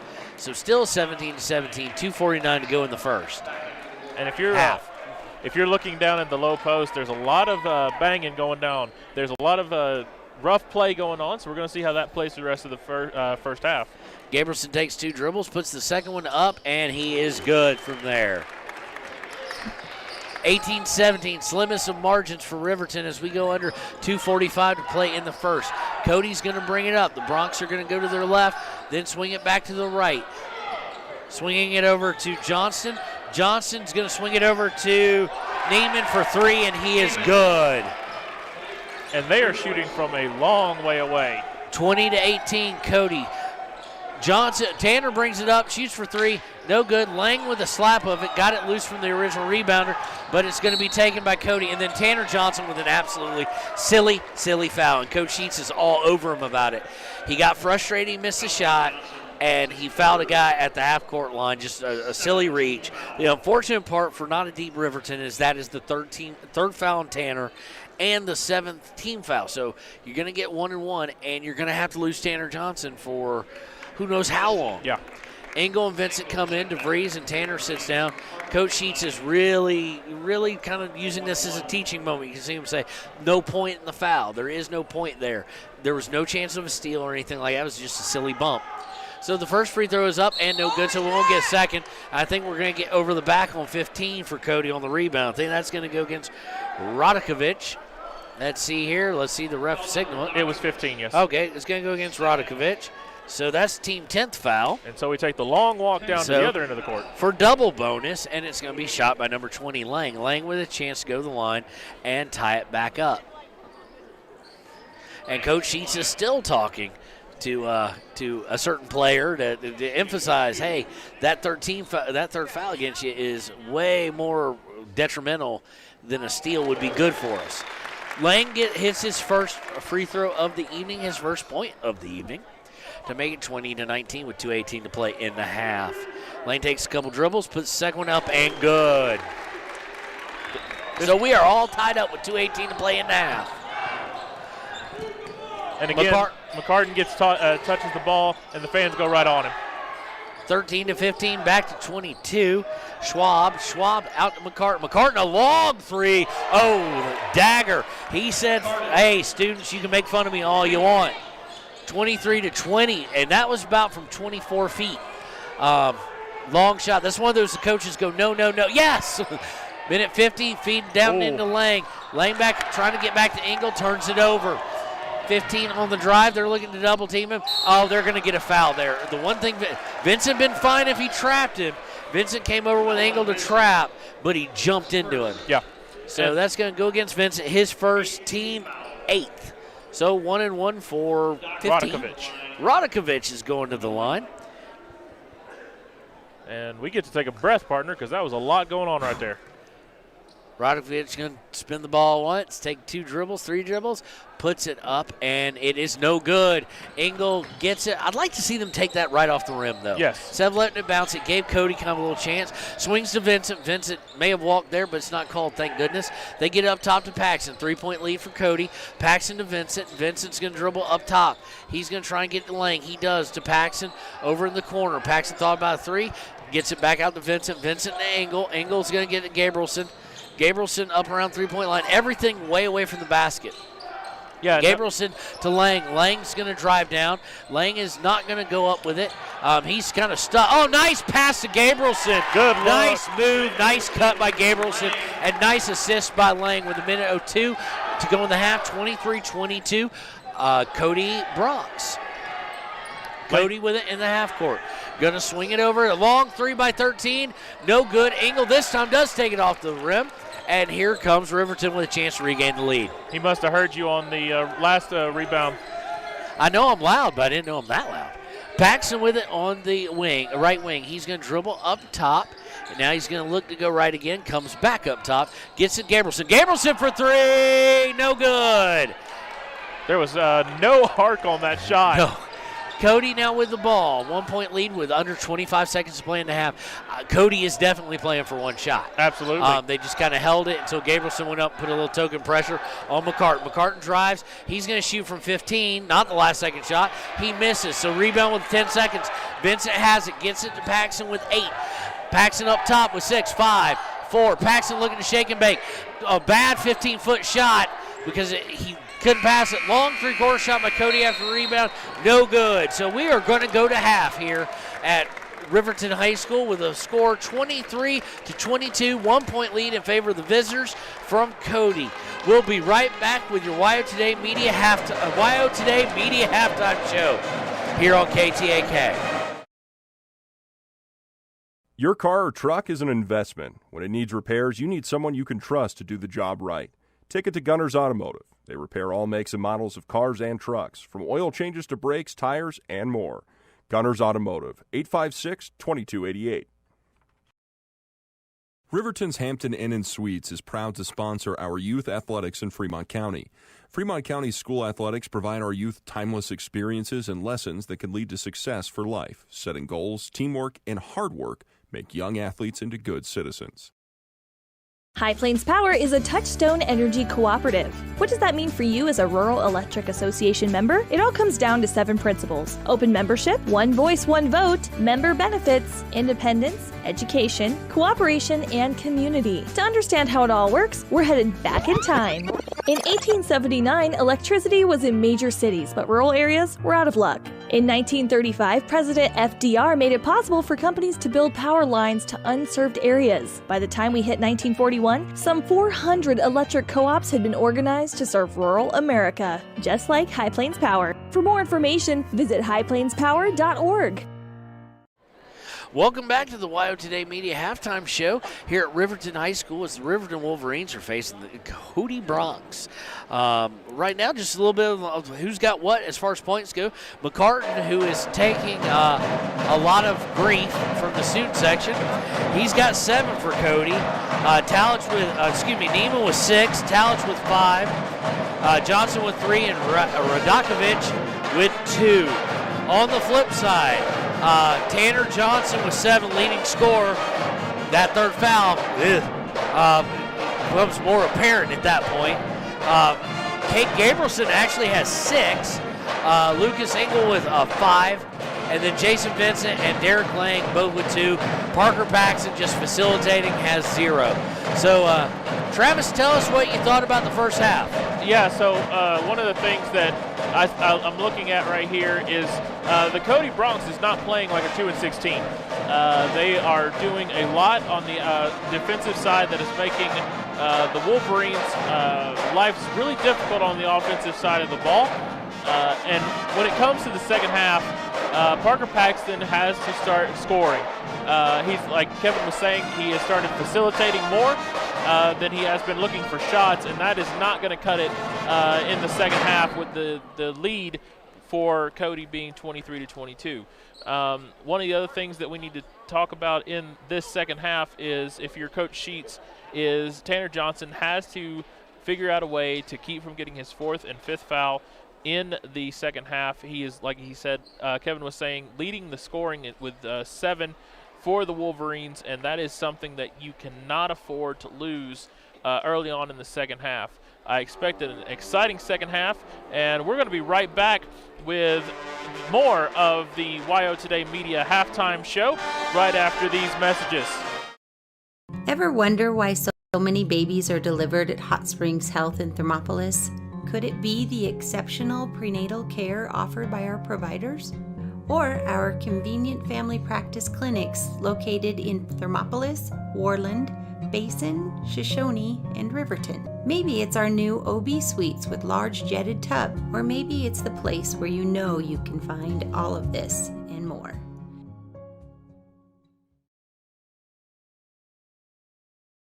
Hi, this is Terry Banker. I'm minister at New Hope Christian Church in Lander, Wyoming. We want to support the kids of this area academically, athletically, and spiritually. Our address is 630 Mount Hope Drive. Come to Sunday school at 9:30 and our worship service at 10:45.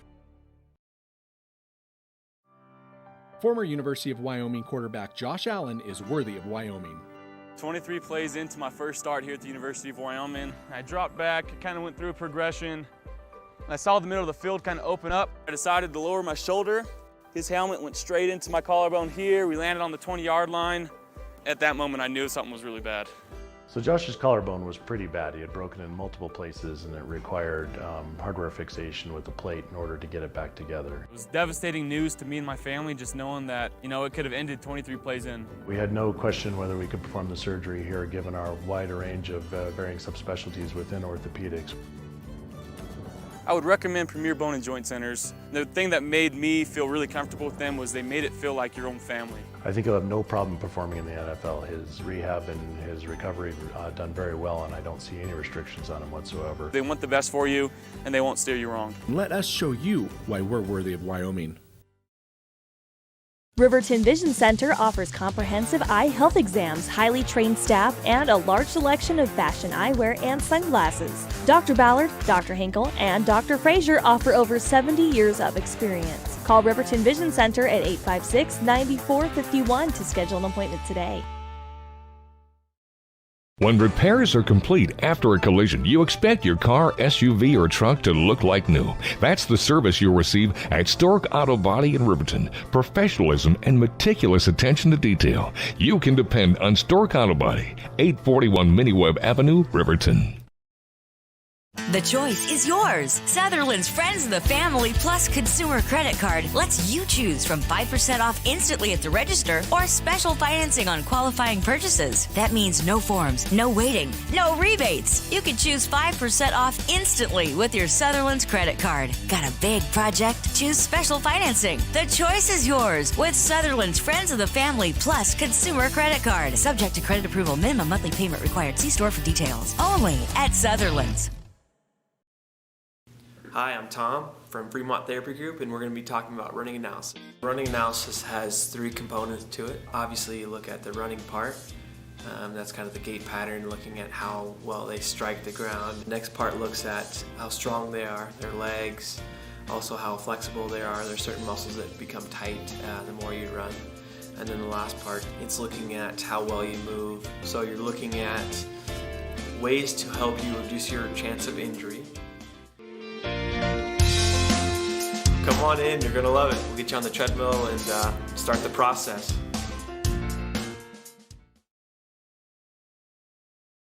There are two ways to buy 4x4 gear, the expensive way and the smart way. The expensive way is when you buy a new truck or SUV and the dealer sells you the brush guard, the heavy-duty bumpers, the steps, lights, winch, you name it. He rolls it all in with your loan into your monthly payment. But here's the smart way. Shop at Wyoming 4x4, where you get expert advice from Dan, quality gear, professional installation, all for a whole lot less than you'd spend at a car dealer. Wyoming 4x4 on North Federal in Riverton. The smart way to roll. From the wide open spaces to the canyon near you, Wyoming.com is reaching more homes and businesses than ever before. For more than 25 years, we've aimed to provide the best internet and phone service to meet the needs of our customers all across the great state of Wyoming. Now it's getting even better. Wyoming.com, expanding to an area near you. Wyoming.com. We're out there.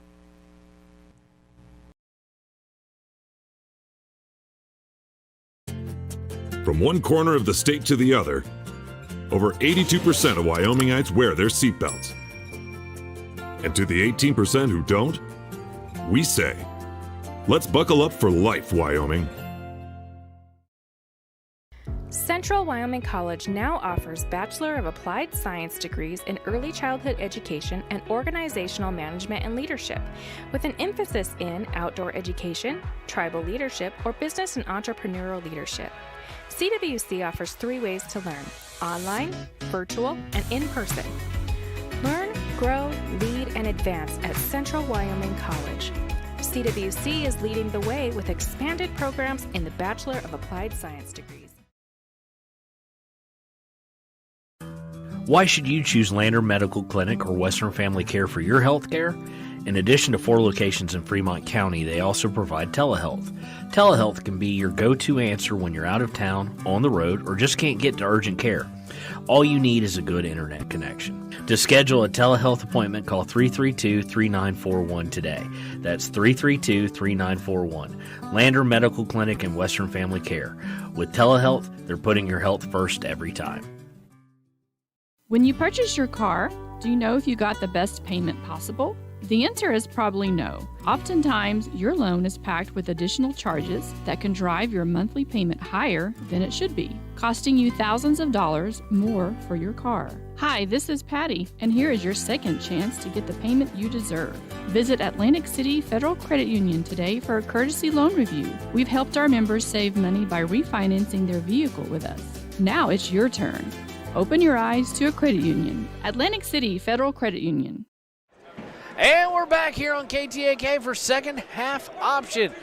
23-22. Are we looking at a nail biter, or will somebody pull this away? Cody, Bronx, 23. Riverton, Wolverines, 22. As we begin the second half. Second half, Riverton's going to be going right to left on your radio dial. For those of you who may be watching this on YouTube or know someone who's going, it's not on Facebook, tell them we got put in Facebook jail for picking up some unlicensed music, basically from the PA announcement, and get them over here on the YouTube or to coverage on KTAK. Also, at the half, it is 20-13, the Bengals over the Raiders in the NFL playoff game. So Cody inbounds it. They're going to try and get a quick shot from 15. They're going to miss. Paxton's going to bring it down the floor. He's going to look to drive all the way. He got fouled, no call. Gets it to Vincent for three. No good. Tanner Johnson with a rebound. Tanner's got to watch that because that could have been over the back. Yeah, he does not need his fourth. They get Tanner. Tanner's going to drive. He also needs to watch out for a charge. And you can tell he did because he went up with a poor shot trying to cut himself off a little bit, and Cody's going to get the ball. 7:25 to go in the third quarter. Cody's going to turn it over. Johnson picks it up after the awkward and bad, quite frankly, really bad pass. Gets it up to Lang. Lang is going to give it to Engel. Lang's going to get it on a turnaround. He's going to stop and pop from 4. Good by Derek Lang. Good discipline there by Lang in the low post. 24-23. Riverton Wolverines retake the lead here with 7 minutes to go in the third quarter. Cody's going to bring it over. They're going to go to the wing. 3-point shot on the way and no good. Offensive rebound by number 2 puts it up and in. Talich was just sitting there, got a gift because no one put a body on him to box out, put it back up. Lead change hands again, 25-24 Cody. Johnson off a screen by Engel. He's going to drive all the way, put it up off the glass, and good by Tanner Johnson. Another lead change. Absolutely, another lead change, and I feel like we're going to say that a lot this half. Third lead change of the half. Cody brings it down. They're going to drive, put it up. No good. Derek Lang with the rebound.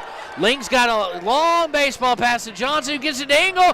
Engel goes up for the jam, misses it. Almost could have gotten called for hanging on the rim. Swings out to Paxton for 3. No good. Cody with the rebound.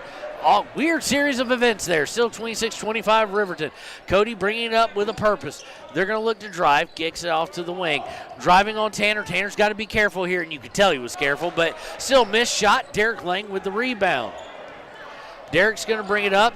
He's going to get it over to Paxton. We're going to reset the offense here. Paxton to Jason Vincent. Jason Vincent drives.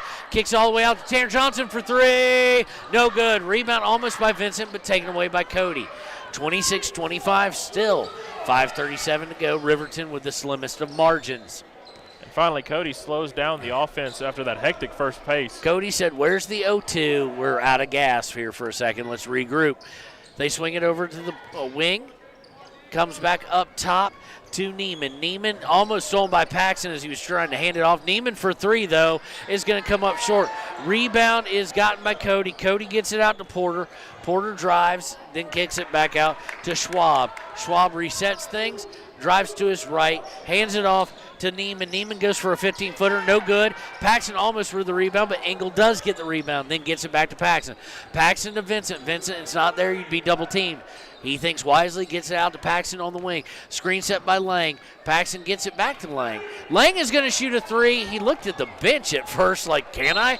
They said yes. They may regret that as he airballed it.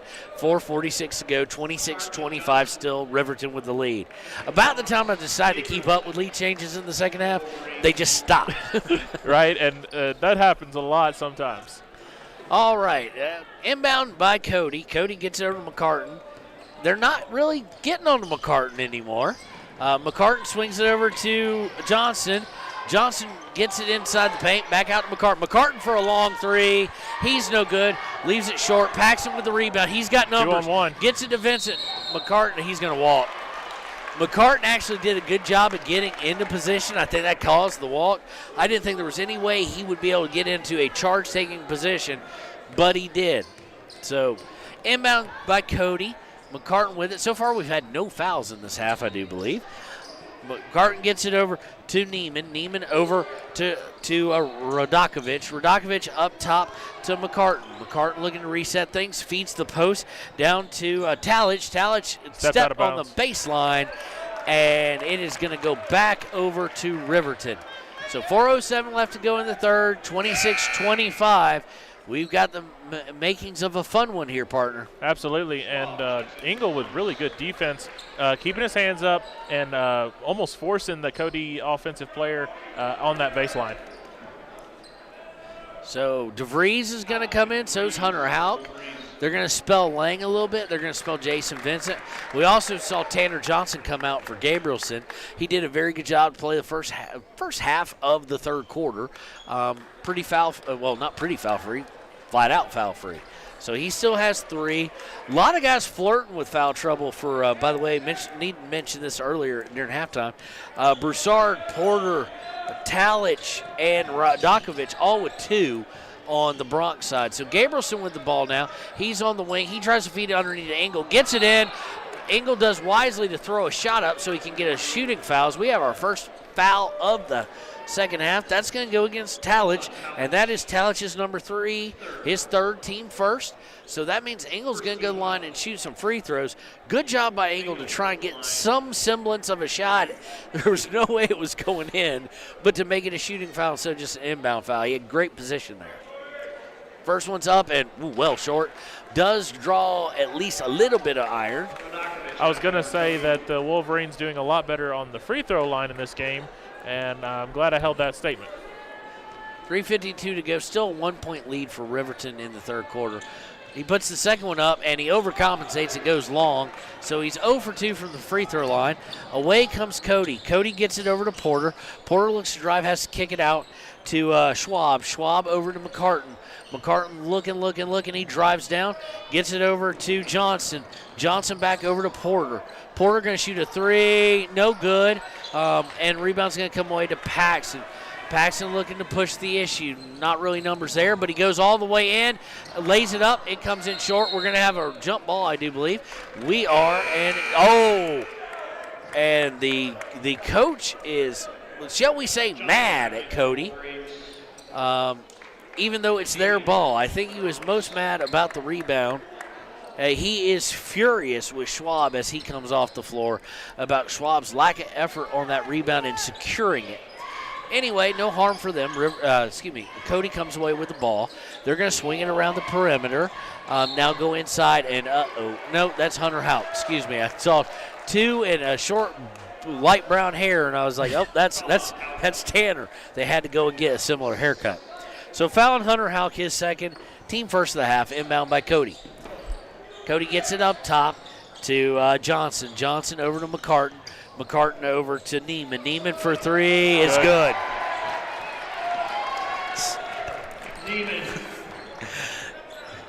Riverton brings it up. Tanner Johnson back in. Stolen by the same guy who just hit the 3. And Cody is off to not the races. They slowed up. McCartan, that's a double dribble. Thank you very much. He dribbled it, tried to pick it up, then dribbled it again, then picked it up, then dribbled it again. So 2:45 to go, two-point game here, 28-26 here at Riverton High School. Somebody's coming out, and it's going to be Hunter Houck's going to come out for Vincent. So we've got the starters minus Paxson with DeVries in the game. So inbound to Gabrielson. We don't have, and Lang not in the game either. Gabrielson's going to bring it up, playing the point. He gets it over to Nelson on the right wing. Over to Tanner Johnson on the left wing. Back to Vincent on the right wing. Now they're going to get back over to Johnson on the left wing. Engel offered a screen. Johnson says no. Vincent for 3. No good. Engel with the rebound. Has to throw it up and away, but he gets over to Tanner Johnson on saving it. Nice save by Engel. Back up top to Johnson. Johnson to Vincent. Vincent dribbles around looking to drive down, and they're going to call him for a double dribble. Didn't see it, but I didn't have the best of angles on it. So turnover on them. And still, we had one more lead change because they took the lead finally back. So we've had 4 in the past 5 minutes and 49 seconds. Cody is slowing up their offense a lot from the beginning of this third quarter. Cody gets it to Porter. Porter's going to drive the lane. He's going to have to kick it out. It's going to wind up in Johnson's hands. Back to Porter. Porter looking to drive. Turns around. Kicks it back out to Schwab. Schwab driving down. Working on Tanner Johnson. Interior passing. Now back out for 3. Air ball by 13. Air ball by Neiman. And you could see it coming. Yeah, it wasn't it looked like it was going to go a little off, and it did go off, and therefore the air ball. And to Cody's credit, they did try to save it, but were unable to, so Riverton ball. Paxton back in. Well, we got all the starters back in for Riverton with 1:45 to go. 2-point deficit for the Wolverines as Paxton brings it over into the front court. Paxton gets it to Johnson on the right wing. Johnson surveys the situation, doesn't like it, gets it back to Vincent up top. Vincent is going to hand it off to Paxton on the left wing. Paxton looking to maybe break down his defender. Thinks otherwise, and they swing it all the way over to Lang. Lang looking to drive the baseline. Lang does drive the baseline. He's now in no man's land. He's trapped. Nice pass to Paxton. We're going to get a foul on 22, I do believe. That is correct. That's going to go against Schwab. That's going to be the team's second. No free throws being had, so Tanner Johnson's going to get ready to inbound it with 1:17 to go in the third quarter. 28-26, Cody leads. Inbound to Paxton. Paxton looking to break down his defender on the left baseline. He goes back out, kicks it out to Tanner Johnson. Tanner Johnson will reset the offense. Johnson over to Paxton again. Paxton feeds Lang in the post. They may get him for a shove, and I think they are. No, they're not. They're going to get defensive on 13. 13 being Neiman. That's his second. Team third. Unfortunately, they're going to get that on the floor. He kind of just wish they'd let that go. But nonetheless, Johnson under his own basket inbounds to Lang on the baseline. Lang dribbles it out and throws it out to Vincent. Vincent over to Paxton. Paxton, Johnson. Johnson's going to drive into no man's land and get fouled. He's surrounded by 4 guys. You'd think one of them would realize we should just set up for a charge. Right, and I like that even with 3 fouls, Johnson is being aggressive on the offensive side. But like we said, we got to be careful. Johnson inbounds to Engel as we go under 55 seconds playing third. Engel from 19 is no good. Everybody goes right for the rebound. Nice play by Paxton to tip it. Gets to Johnson. Paxton for 3. No good. Just can't buy a 3 today in Riverton. Oh. Frustration foul on Paxton. He tried to anticipate the pass. He missed it. He's smiling a little bit. He knows he messed up. Luckily for Paxton, it's his first, only the team's second, so no harm, no foul with 39.6 remaining in the third and a 2-point deficit. Last night, Coach Sheets told us you can't win a varsity basketball game only scoring 38. And the bad omen here is that's exactly what it looks like Riverton's headed to, is around that score. Yeah, it looks like this is going to be a low-scoring affair, but it's going to be a fun affair. Only 4 points for Riverton in the in the third quarter, and the same for Cody. Only 4 points for each, so 8 total points in 8 minutes, roughly. 22 seconds to go. Cody in the half court running their offense. They get it over to McCartan. McCartan drives to the middle, has to dish it anyway. Porter has it as we go under 12 seconds. They get it back up to Park.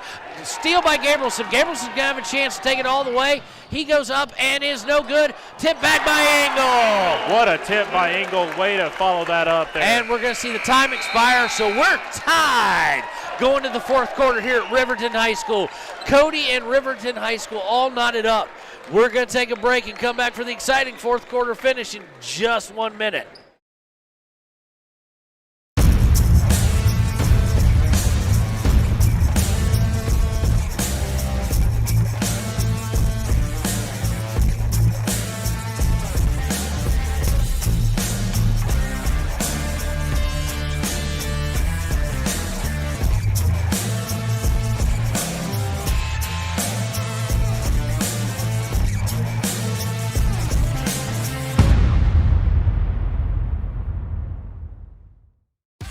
Want access to local news, sports, events, and more? Download the WyoToday app. Now available on all platforms. Stream your favorite radio station, submit something to buy, sell, or trade for deals on the dial, or view contests and special coupons. Better yet, the WyoToday app is the best way to access free HD video of Fremont and Hot Springs County athletics. It's all at your fingertips. Head to your app store or visit WyoToday.com to download the WyoToday app now. And welcome back to KTAK's coverage of Riverton basketball. We are here at Riverton High School. It's cold outside, but it's hot here. The action is hot. The shooting, really not, Travis. No, I mean, we had 8 points, roughly about 8 points in the first 8 in the third quarter. Yeah, we wound up getting a couple late, but only 5 points total by Cody in the third. And 6 by Riverton. So we're all knotted up here. 7:50 to go in the game. 28-28. Riverton with the ball going right to left on your radio dial. Johnson has it on the left wing. He's going to bring it up top. He's going to look to drive. He dishes to Lang. And a turnover. If that pass is on target, Lang has the option of a wide open three if he wants it, or possibly even a wide open dribble twice, shoot from 15. And it looked like that Lang was already looking at the basket before he had got the pass. 7:39 to go. 28-28, Cody with the ball. McCartan with the ball. He's going to swing it over to Porter. Porter is going to get it up top to Talich. Talich to Johnson. Johnson back to Porter to McCartan. McCartan bringing it all the way up top. Gets it over to Talich, who winds up in McCartan's hands. Back to Porter. Nothing really going towards the basket here. They're just swinging around the horn. Swung back around the horn one time. They try and feed the post. Lang with the takeaway. Good steal there by Lang. Engel gets it to Johnson. Johnson gets it to Paxson. Paxson on the wings. Going to shoot for three. They just can't buy one. No good. Cody comes away with it. Oh, he better watch how he. Oh, that should have been over and back as he straddled the line and then came back, but they don't call it. So it's going to be Cody's ball in the half court now. They're going to swing it around the horn. I expect this to be very methodical, and it seemingly is. Johnson on the defense on Porter. Porter out to Johnson. Johnson over to Talich. Talich to McCartan up top and back over to Porter. Porter's going to swing it over to Talich. They're just working the sideline. He's going to drive on Engel, and it's stolen by Vincent. Vincent just pulled the ball up and get rid of it to Paxton. He goes up for two. Yes! What a look by Parker. Paxton was in danger of palming that ball like 3 times. Got to Paxton. He goes up. Possibly could have had hoop and arm. Swings over in the corner. Engel on Porter. On Talich. Talich hits for 3. And automatically a timeout by Cody. So we're going to take that timeout with him. 31-30 in favor of Cody. We'll be right back on KTAK. At Teton Therapy, our people make the difference.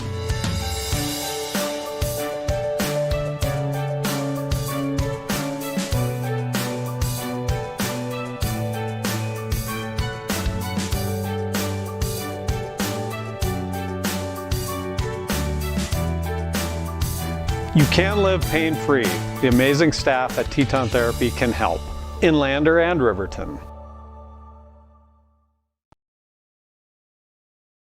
Community Health Centers of Central Wyoming has locations across Fremont County ready to serve you at DuBois Medical Clinic, Riverton Community Health, and Lander Community Health Pediatrics. We accept all forms of insurance, including Medicaid and Medicare. Are you struggling to get medical care? Ask for their sliding fee scale. From family medicine to pediatrics, Community Health Centers are here to serve you. Call 307-463-7160 or visit chccw.org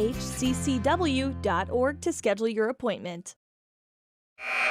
And welcome back to KTAK's continuing coverage of Riverton basketball. 6:10 to play in the game, and they call a timeout again. No, they don't. 6:10 to go. I was about to say, I've seen that late, but not with 6:10. 31-30, Cody with the lead. Paxton bringing up Riverton with the ball. Paxton to Johnson. Johnson takes screen off Lang. Has a shot from 3, but doesn't take it. Gets it to Engel. Engel to Vincent. Vincent's going to dribble up top. He's going to pull up his dribble and get to Paxton with an underhand pass. Paxton takes Engel's screen twice. Doesn't really get good. He sets it again, takes it, gets it to Vincent. and then goes up. Vincent going to drive the lane, puts it up, no good, and the ball should be Riverton's, and it is off of Cody, and still Riverton's. 5:42 to go in the game. By the way, if you're wondering where the scoreboard camera is, we think that caused almost all of our technical difficulties. We got another timeout, though, so we're going to pay even more bills so we can turn the lights on Monday. How about that, Travis? Sounds good. We'll be right back on KTAK. Face the chance of sustaining an injury. According to the Athletic Training Association, 90% of student athletes reported some sort of sports-related injury. What's more is 54% report playing while injured. For various reasons, sports-related injuries are increasingly leaving our youth at risk of exposure to opioid-based pain medication. Fremont WhenTheGameSlowsDown.com is here to help navigate monitoring medication, social support, and suggestions on what to do when the game slows down. Brought to you by Fremont County Prevention Program.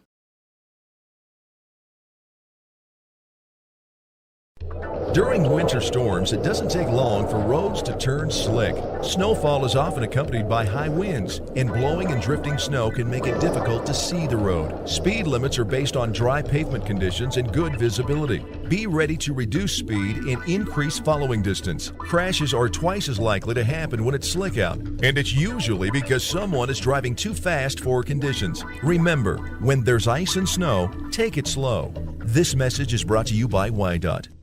Welcome back to KTAK. We've got a barn burner here. Cody, Bronx 31, Riverton Wolverines 30.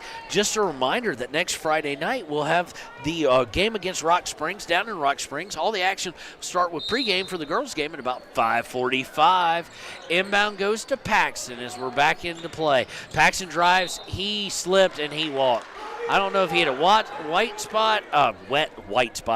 spot.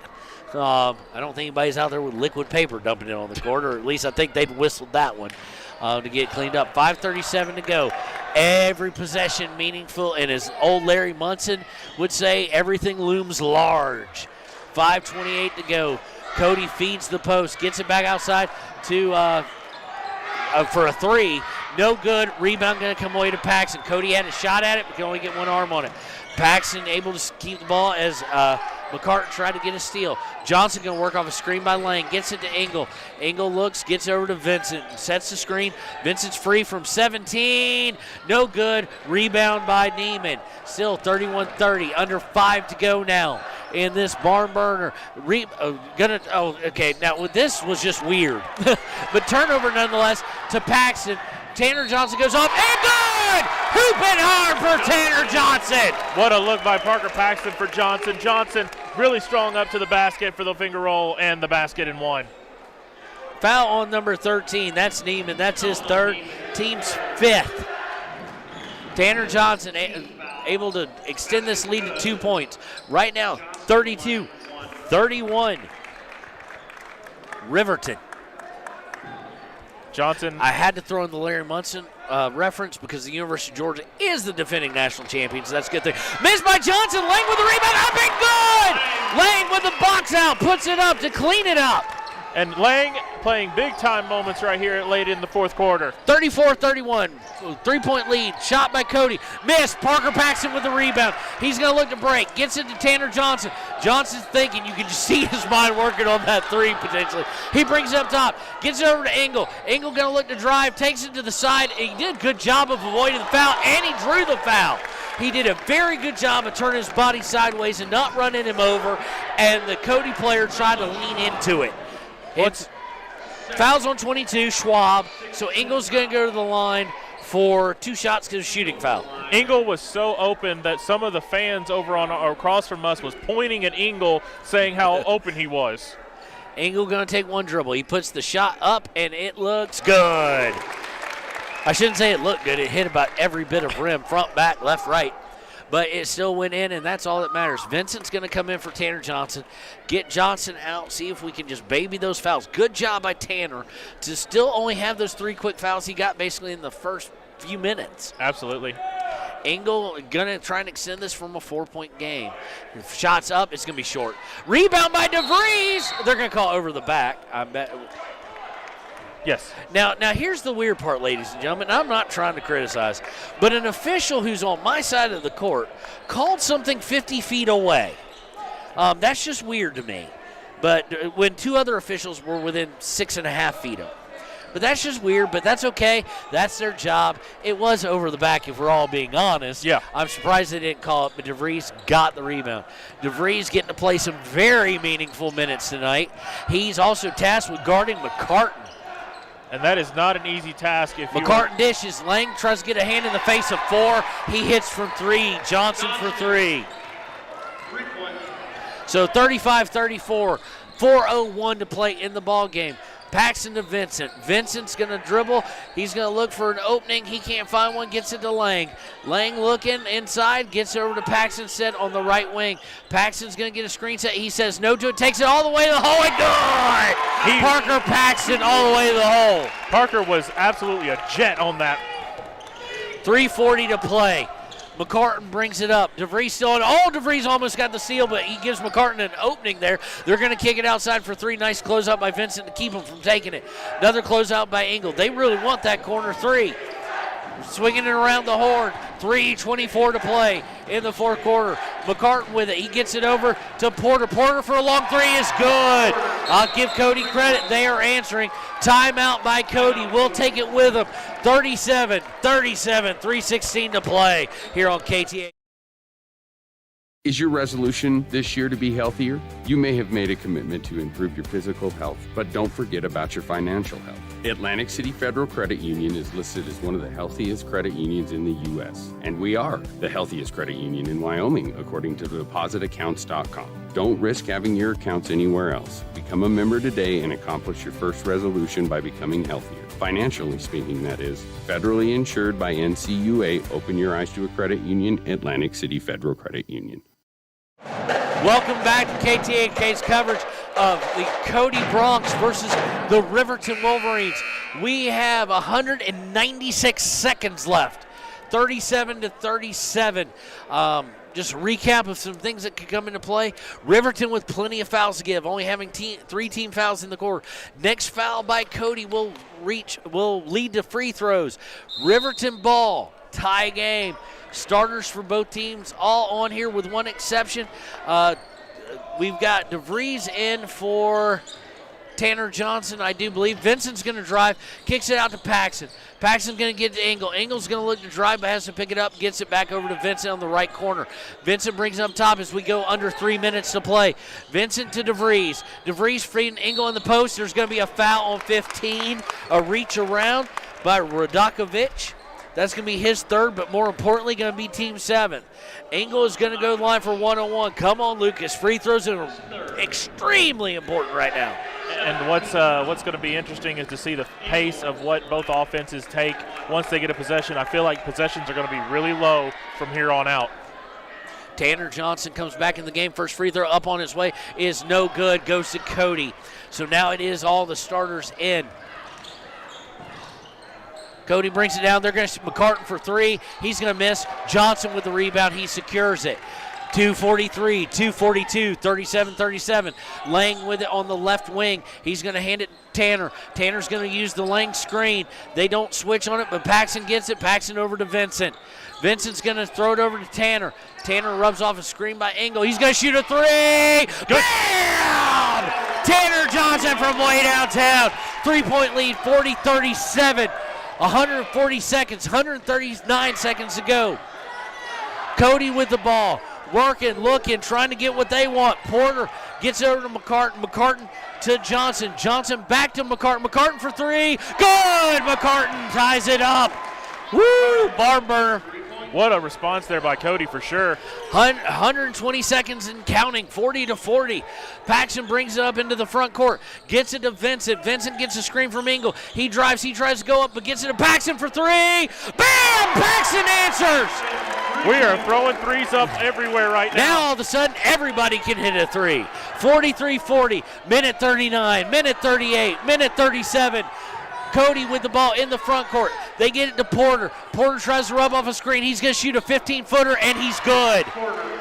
All of a sudden, everybody can shoot from anywhere. Yeah, just give me a insane. 30-second timeout by Cody. We'll take it with him. We'll be right back here on KTAK.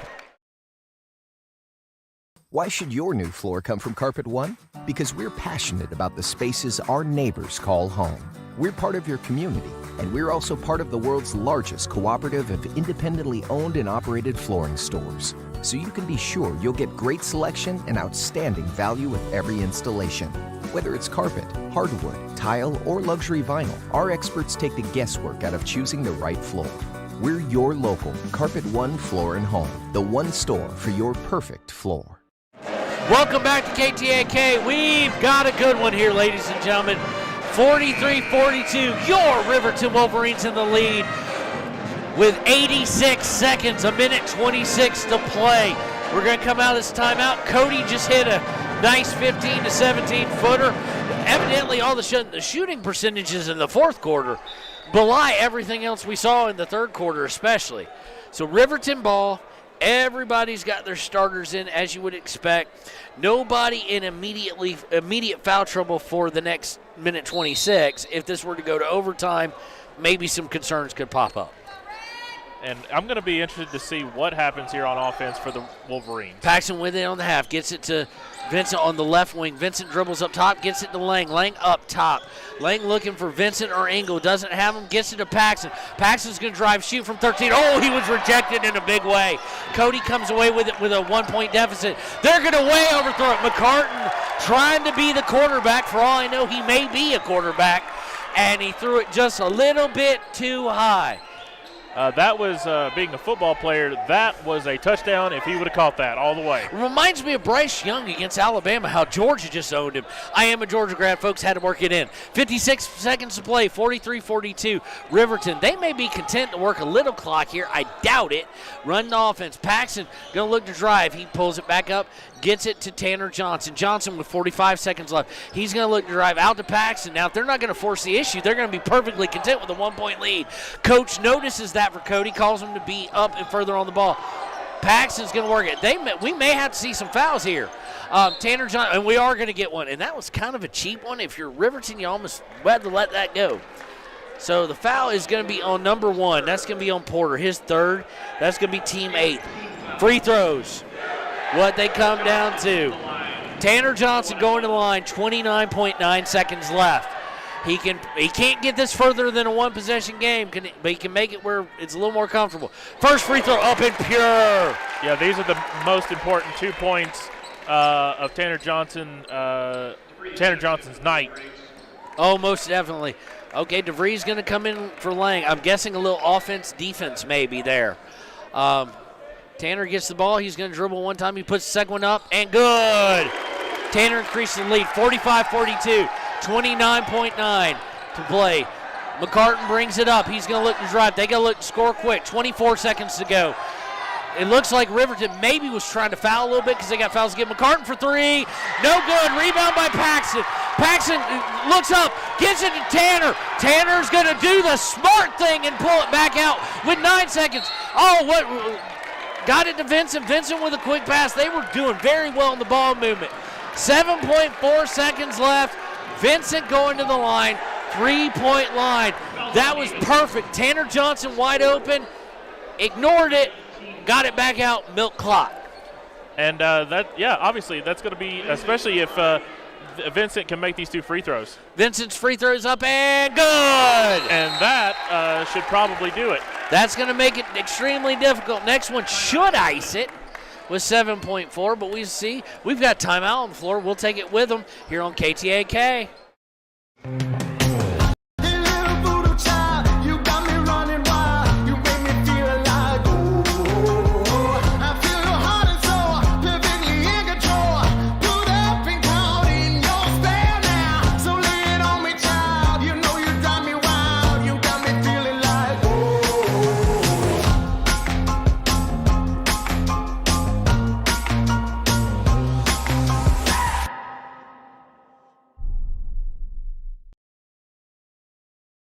Gotchi Rehabilitation and Wellness knows what it means to be on top of your game. For over 60 years, Gotchi has led the field in providing physical therapy, occupational therapy, and wellness in Thermopolis and their facilities in Worland, Basin, Cody, and Shoshone. Whether you're recovering from an injury, deconditioned, post-stroke, or just looking to take control of your health, you'll find years of dedicated experience paired with personal care at Gotchi Rehabilitation and Wellness. Learn more at gotchi.org.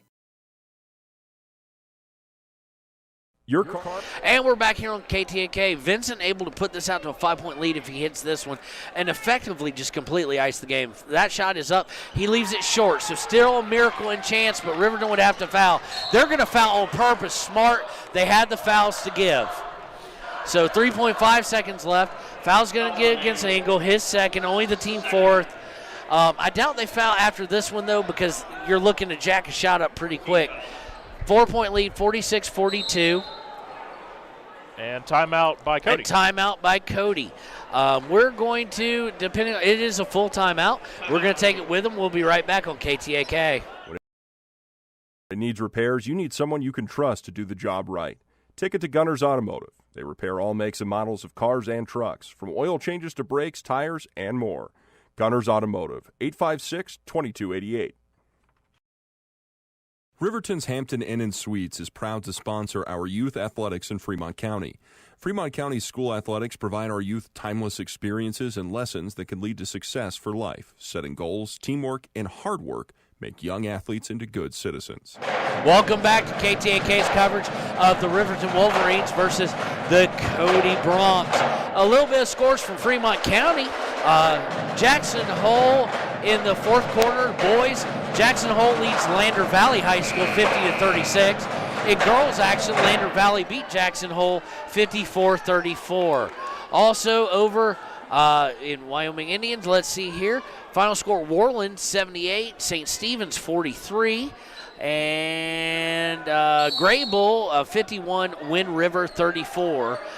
Powell 45, Wyoming Indian 33 in girls action.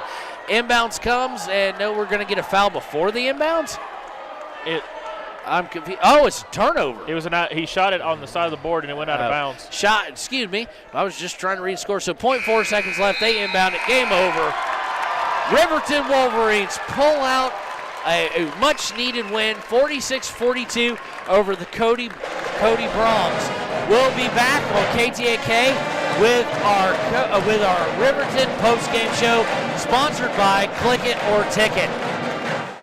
High Plains Power is a Touchstone Energy Cooperative. What does that mean for you as a Rural Electric Association member? It all comes down to 7 principles: open membership, one voice, one vote, member benefits, independence, education, cooperation, and community. To understand how it all works, we're headed back in time.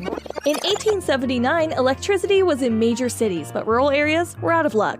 In 1935, President FDR made it possible for companies to build power lines to unserved areas. By the time we hit 1941, some 400 electric co-ops had been organized to serve rural America, just like High Plains Power. For more information, visit highplainspower.org.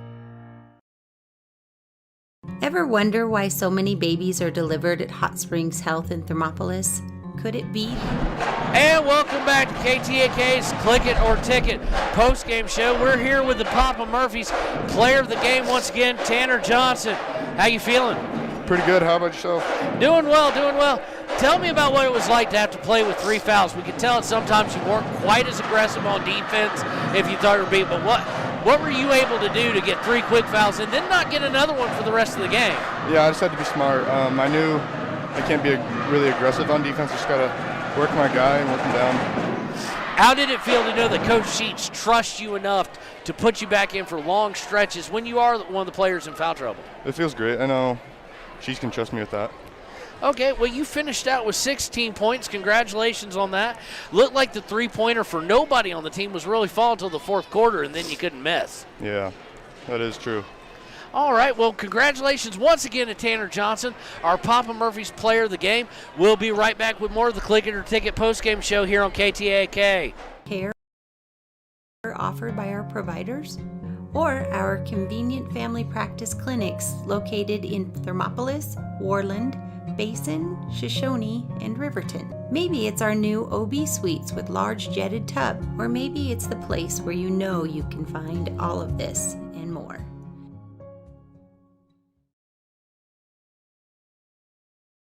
Hi, this is Terry Banker. I'm minister at New Hope Christian Church in Lander, Wyoming. We want to support the kids of this area academically, athletically, and spiritually. Our address is 630 Mount Hope Drive. Come to Sunday school at 9:30 and our worship service at 10:45. And welcome back to the Click It or Ticket postgame show here on KTNK. I am joined by Coach Sheets. How you feeling after that one?